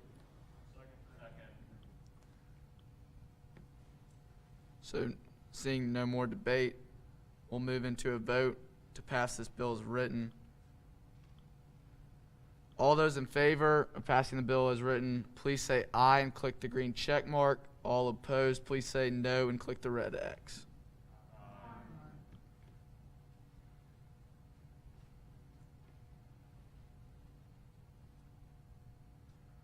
It keeps kicking me out the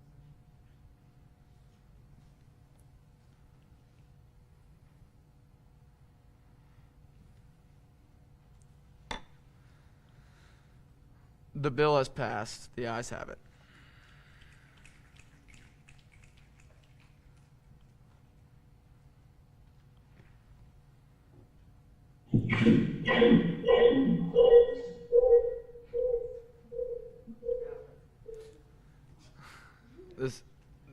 This commendation is brought to you by Senator Bush.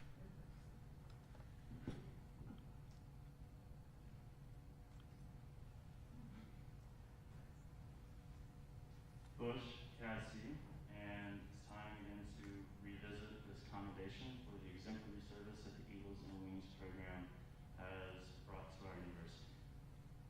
Whereas the Eagles program began in 2018 in pursuit of education to accomplish growth and life experiences for success for persons with intellectual disabilities disabilities are empowered to achieve academic enrichment, personal and social skills, independency, and integrated work experiences here at Auburn University.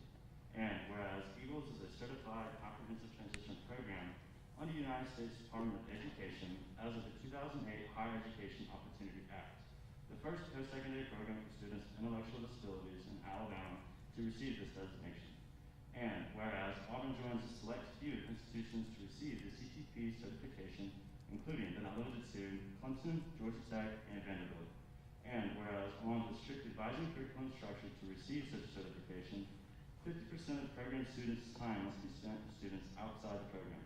At Auburn, Eagle students spend 95% of their time with other Auburn students with the possibility of 100% inclusion. And whereas under Director Dr. Betty Patton's leadership, Eagles expanded just after 1 year of its inception to not only offer its second-year students a career readiness certificate, but also earn an independent living certificate after an additional 2 more years of instruction with the ability to live off campus independently. And whereas the Eagles program now has a 36% acceptance rate and 100% retention, which exemplifies the program's true mission of inclusivity by preparing students with intellectual disabilities to accomplish their potential and spread their wings while transitioning to become gainful, contributing members of society. And whereas such equitable inclusivity has reached Auburn's rewarding involvement opportunities, our Eagle students are currently participating in 7 student organizations such as All for Inclusion, AU Singers, Diamond Dolls, Best Buddies, United Sound, Project Impact, and the Big Event. And whereas Eagle students have cultivated their skills to expand their involvement as members of the surrounding Auburn community through internships, volunteer work, community service, and work studies. And whereas 75% Eagle students are developing their career readiness as paid employees in the Auburn area through work-based training practicums that become integrated employment residencies.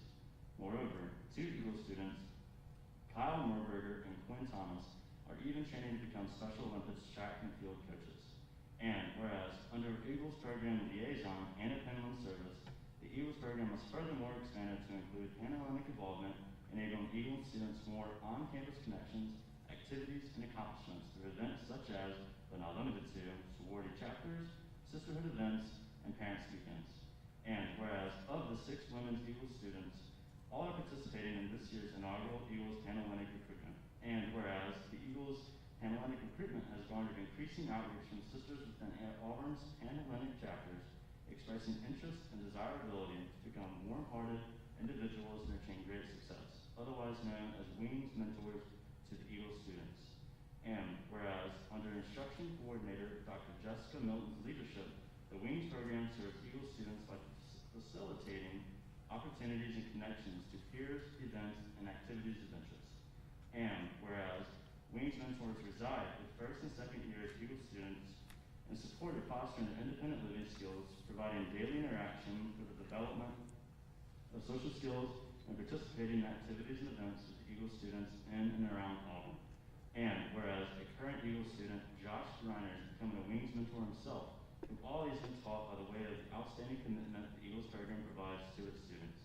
And whereas these embracing mentors are paramount interpersonal supports within social and community environments, in the promotion of Eagle students' health and wellness, including, but not limited to, exercise, grocery shopping, outdoor activities, and serving as job coaches at work-based training sites.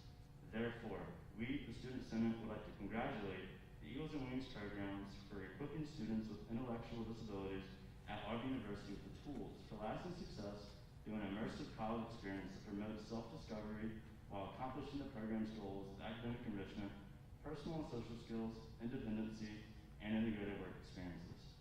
And therefore, we, the Student Senate, want to thank Eagles and Wings programs, including Dr. Betty Patton, Dr. Jessica Milton, and Anna Penland, for fervently serving and promoting the individual student, thereby unifying all that is Auburn, and believing in the human touch which cultivates sympathy among our fellow students and mutual helpfulness and brings happiness for all.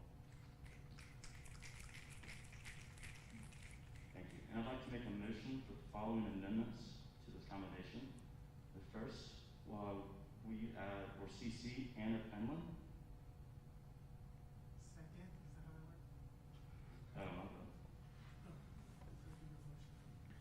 So Anna Penland, and she is the Pan-Atlantic liaison to the Eagles program.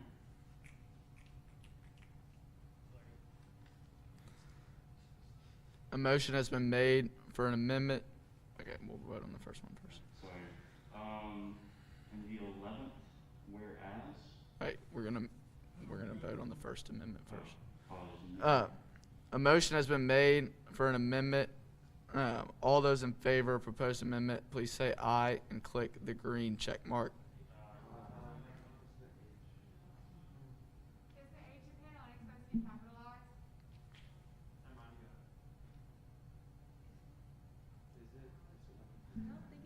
It's not. All opposed, please say no and click the red X.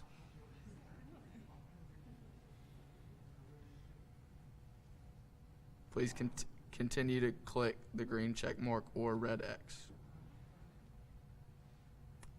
Okay.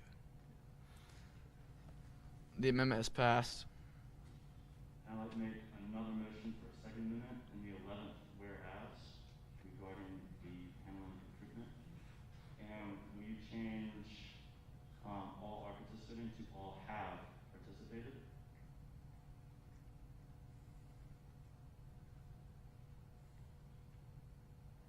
Where is that? Right in the middle of the 6 Fleming Eagle students all have participated. All below. Right below. Okay. All have.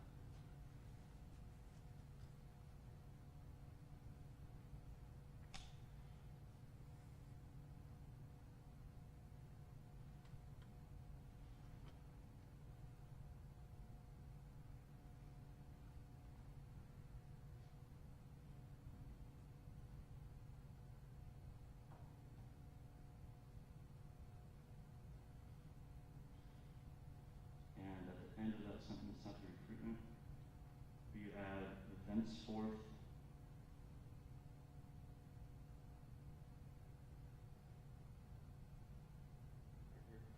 yes. Thenceforth becoming a part of Auburn's sisterhoods.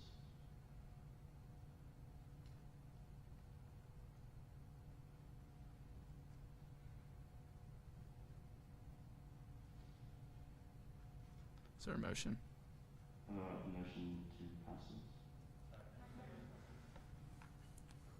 All those in favor, or is there any debate on the proposed amendment?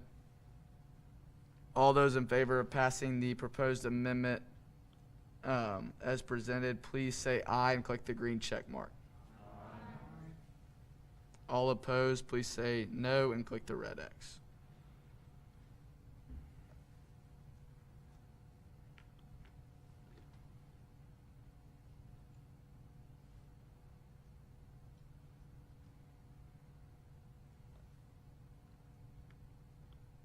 Couple more, please.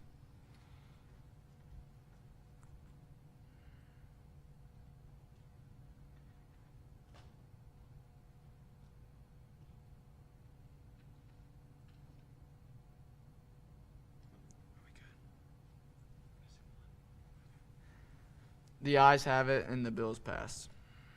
Or the amendment has passed. And I'd like to make a motion for one last amendment. I'm very sorry, it's the last one I promise. In the 15th whereas, will you capitalize wings with Josh Greener? So Josh Greener is becoming a wings mentor himself for the acronym.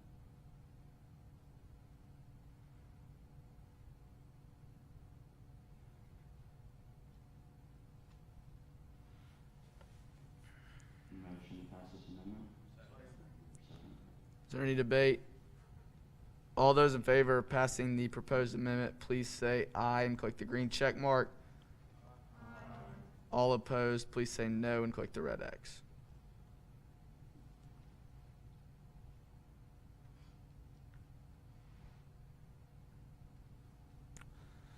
The amendment has passed.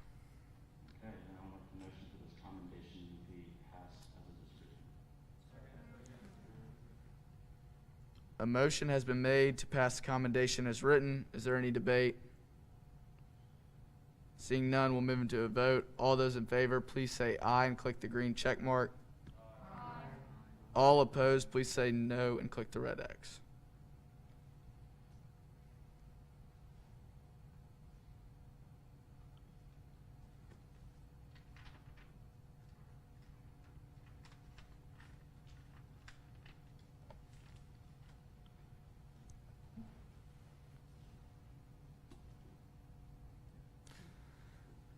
The ayes have it, and the commendation is passed.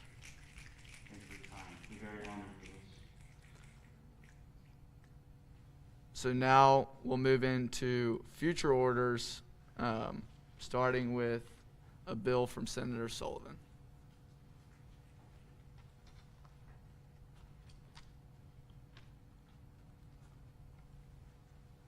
Okay, so just to give some background, Sullivan at large, sorry. Just to give some background, this year, elections are gonna look really different. There's gonna be a lot more restrictions. Overall, it's just gonna look completely different than it has in years past because of corona and like university policies that they're gonna have to follow. And so I'll read it real fast. I ask for the approval of the following. Due to the COVID-19 pandemic and its effect on Auburn University policies and guidelines, the student senate will temporarily suspend Title X of the Code of Laws for the 2020 Miss Homecoming election. The 2020 Miss Homecoming election process will be governed entirely by the Miss Homecoming campaign packet, which will be developed by the Executive Director of Elections. The Executive Director of Elections is expected to copy and use portions of the Title X that remain relevant during COVID-19 into the campaign packet while removing and replacing when necessary portions that are made irrelevant due to COVID-19. All adjustments align with COVID-19 university policies. So basically, normally elections is governed by the elections portion of the Code of Laws, and so there is a campaign packet, but ultimately the governing document is the portion of the Code of Laws. So this year, the main governing document is going to be the campaign packet. I will say, next week I'm probably going to make an amendment to this bill that says, just trying to delete all adjustments must align with COVID-19 university operations. Just because once I met with Catherine and reviewed the campaign packet, there's been so much change that she kind of did add some stuff to kind of help the candidates out. For example, normally like Instagram giveaways or like virtual giveaways are not really allowed, but this year she was thinking about considering virtual giveaways just because they will be so limited in any other ways that they can campaign. So if y'all have any questions, just let me know this next week. This next bill is brought to you by Senator Mathner.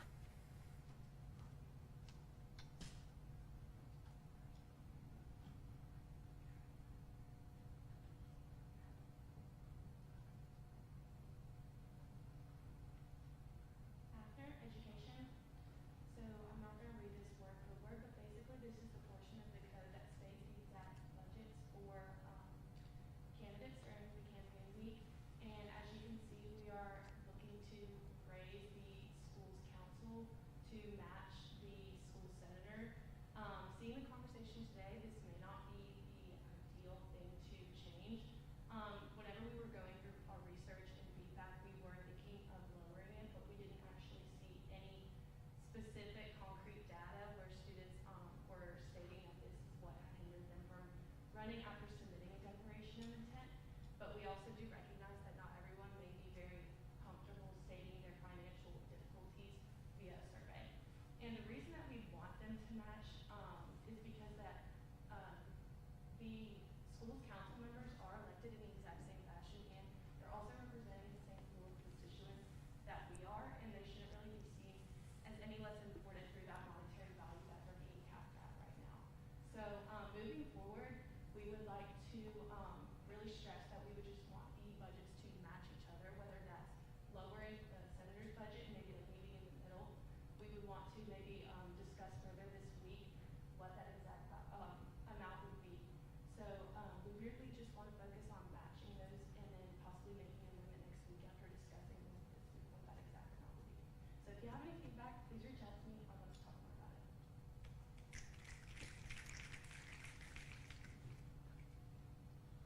Next bill is, did you have feedback on that? Okay, sorry.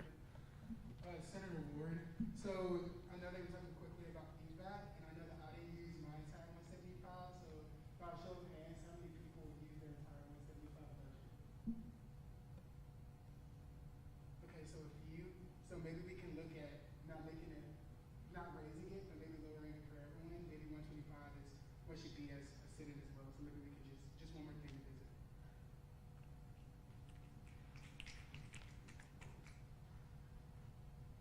Next bill is brought to you by Senators Beatty and Christian.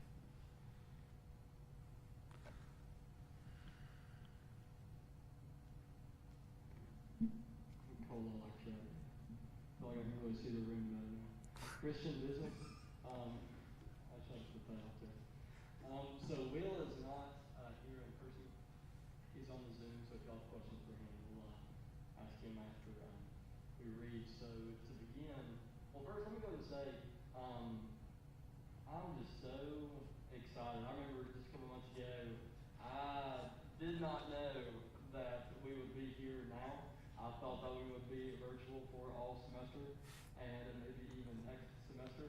So let me just say that I'm so thankful and just thank the Lord for this opportunity. This is incredible to get to be here tonight. So praise God for that. But so to get into, yeah, I'm sorry about that. Felt the vibe. Anyways, so to get into the actual bill itself, the business part. So I worked with ISO, International Student Organization, and Black Student Union. We've been working the past few months to get their budget created up and going, formatted. That way we can bring it to you as Senate. And then also Will, he has been working with the SGA to get their budget going. So I'll go ahead and read through the bill just real quick. I ask for the approval of the following: the allocation of amount $311,110.27 to the student government's student activity portfolio for the 2020-2021 fiscal year budget. Can y'all hear me? Yes. Okay, that's incredible. All right, the amount of $204,948.98 will be allocated among the following categories for the Student Government Association: undergraduate student stipends, $23,005. Departmental operations, office expenses, $7,488.98. Departmental operations, programs, $174,455. Now, the amount of $57,051.32 will be allocated among the following categories for the International Student Organization: undergraduate student stipends, $2,675. Departmental operations, office expenses, $1,497.12. Yeah, this is a tongue twister. Departmental operations, programs, $52,879.20. Yes, I'm reading all of it. The amount of $49,109.97 will be allocated among the following categories for the Black Student Union: undergraduate student stipends, $5,885. Departmental operations, office expenses, $665.92.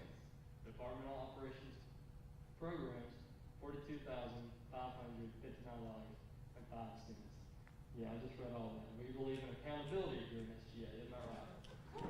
Can I get an amen? Amen. That's what we like to hear. All right, so for SGA, and I'll read this for Will.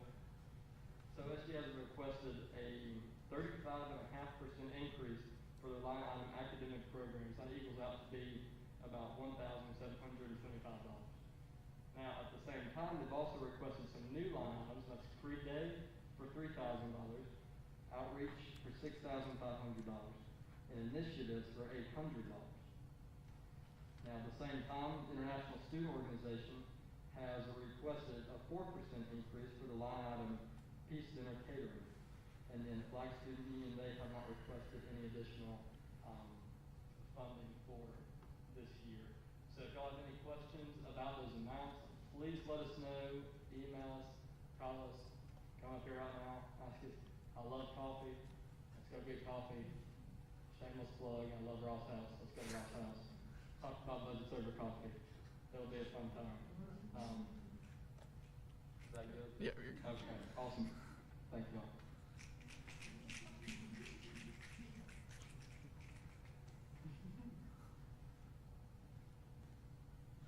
Next bill is brought to you by Senator Levine.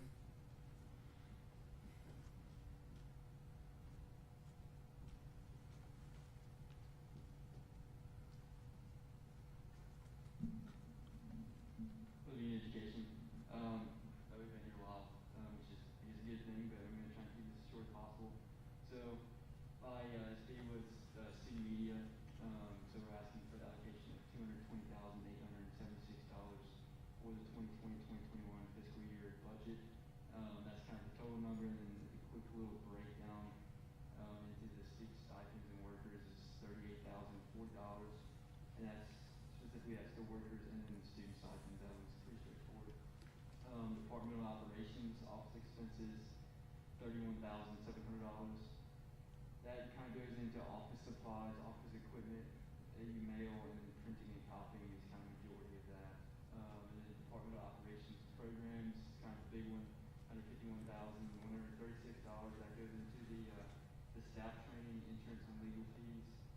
And then Eagle Eye TV itself, Eagle FM, the radio channel, the GOM, and then the Auburn Circle. So the two increases from last year is the Weagle software. This is kind of the renewal year for the software. So that's a 16.6% increase, totaling $100 increase from last year. And that's a mandatory. It's just time for that to be renewed.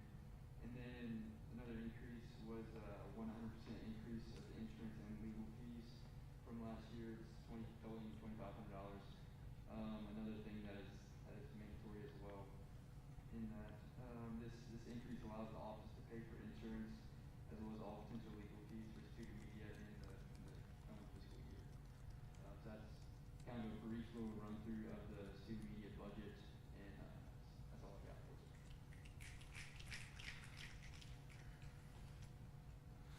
This next bill is brought to you by Senator O'Brien. O'Brien Engineering. So I had the pleasure of working with the service programs budget this past few months, and it's been so awesome. So I'm just gonna go ahead and talk to it. We had one line item increase of 25%, and it's by $250 for alternative student breaks for their breakaway fees, and so that's awesome. And I asked for the approval of the following: the allocation of $75,038.08 to the service budget program student activity portfolio for the 2020 and 2021 fiscal year budget. The amount will be allocated among the following categories as shown: departmental operations program $68,619.08, and undergraduate student stipends of $6,420. So if you have any questions, please don't ask. I do not like coffee, but I will go get it if you want. So, okay. Next bill is brought to you by Senator Callahan.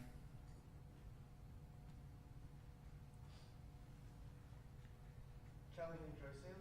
So I actually had the pleasure of working with Kat for Emerge, and so basically I asked for the approval of the following: the allocation of $102,558.80, the Emerge student activity portfolio for the 2020-2021 fiscal year budget. This amount will be allocated among the following categories. So we have undergraduate stipends, that's $10,700, and then departmental operations for office expenses would be $3,858, and then departmental operations programs is $88,000. So that encompasses everything about training. And then there were two increases, both were less than 20%. A 10% increase for program promotions of $224, and then for fall and winter training, that was $584 for a 20% increase. So both were 20 or less. And yeah, I guess we're all doing coffee with Kaden. So if you want to come talk to us, thank you. Next bill is brought to you by Senator Hess. Hess at large. I served as a DNF representative to UPC's budget this year, and so I asked for the approval of the following: the allocation of $523,360.99 to the programming student activity portfolio for the 2020-2021 fiscal year budget. This amount will be allocated among the following categories as shown: undergraduate student stipends, which amount to $11,770. Departmental operations and programs. This includes films, major events, Tiger Nights, Welcome Week, things like that. They total to $503,090.99. And then departmental operations, office expenses total to $8,500. This notable increase over last year comes from a program expansion fund that we already passed during the summer session, which allocated $44,000 to a late night alcohol alternative event fund.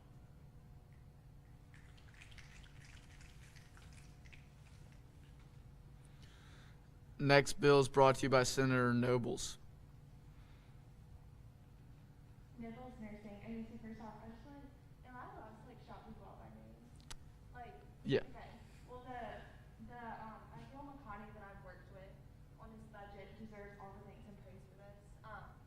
that he does with the student orgs, and he serves as the coordinator of the O board. And if you don't know what the O board is, it serves kind of as the BNF liaison. Like that we are the liaison to them, they're the liaison to over 500 campus organizations. And so I just think he does great work. So this budget is really awesome in that way. So I asked for the approval of the following: the allocation of $199,368 to the student organization student activity portfolio for the 2020-2021 fiscal year budget. And this amount will be allocated among the following categories as shown. And so departmental operations, office expenses is $950, and the departmental operations programs is $198,418. And this budget only saw a 1.1% increase, which amounts to $427, and that was for an increase in software license requirements. And so that's just kind of a necessary thing that's an agreement between Auburn University and Campus Labs. Thank you.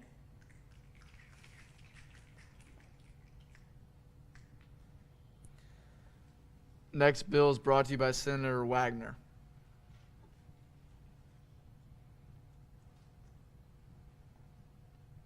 Wagner Business. So I'm here presenting the student involvement administrative budget. So basically, this is kind of what the budget that fuels all the stuff they do in the involvement suite, and then staff and everything. So I'll read it out for y'all, but I ask the approval for the following: the allocation of $213,097.42 to the student involvement administrative budget portfolio for the 2020-2021 fiscal year budget. This amount will be allocated among the following categories as shown: undergraduate wages, $54,730. Departmental operations, office expenses, $68,008.14. And departmental operations programs, $90,359.28. A little bit of rundown on what that money's going to be used for. That'll go to computer leases, professional development for staff members, the Guam fund for any organization that wanted to put their organization in Guam this year, communication marketing, the involvement ambassadors budget. So, yeah. If y'all have any questions about that, feel free to let me know. Thanks.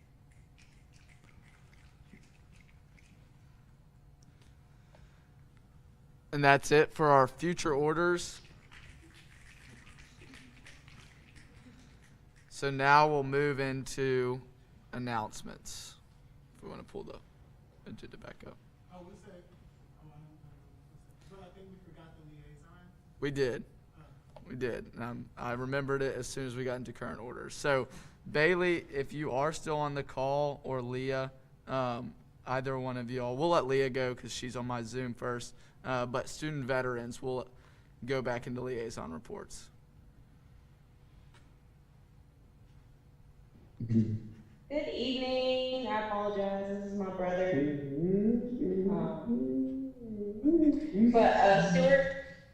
Student veterans, nothing new. Still working on location of the POW MIA chair. Still bouncing back and forth with the athletic department and just kind of figuring out a location for that. Nothing new regarding the gala. More to follow on when we'll start selling tables and tickets for those. Thank you for that, Leah. And Bailey, I will make sure to get her report tomorrow because I know she was on the call earlier. So with that, we'll move into announcements. I appreciate everybody sticking it out through this meeting. I know it was a little bit longer, but I really do appreciate the budget and finance team being kind of thorough in their future reports, just because this is the biggest piece of these are the biggest pieces of legislation that they'll pass all year, and this is very important to our budget and finance process and the allocation of those fees.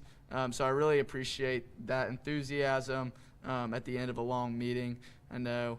And so, like I said, I appreciate that. Moving into another thing, so Senator Ward approached me, and I was not necessarily familiar, but the Code of Laws allows the Vice President to appoint a chaplain for Student Senate. And So I would like to do that, and what that's going to look a little bit like, if you've ever been a member of Cabinet, there is an invocation at the beginning of every Cabinet meeting. And so our chaplain is just going to kind of give an invocation very similar to the ones that are given in Cabinet. And so I just would like to gauge any interest for people that might want to do that. That would really be your only responsibility, in addition to obviously being a senator. And then also, really, if anybody ever wanted to reach out to you, obviously, well, you can reach out to me. I'd love to sit down with anybody. But I think our chaplain could really play a good role in terms of relationships and keeping us on the right track. So I'm not asking for you to reach out to me right now, but either today or tonight or tomorrow, or I'll give you till Senate Exec on Thursday for anybody that is interested, and we are going to kind of go through and talk about it in Senate Exec and figure out who we think would be best fitted for that job. So I'm super excited about that, and I do thank Senator Ward for pointing that out, because I probably never would have known that. Like I said, I appreciate the participation tonight. One more thing. I know we're in an online world, and I know we have technology all around us, and so I ask that, I know that you're going to be on your phone or your computer, but I just ask that you stay focused during a long meeting.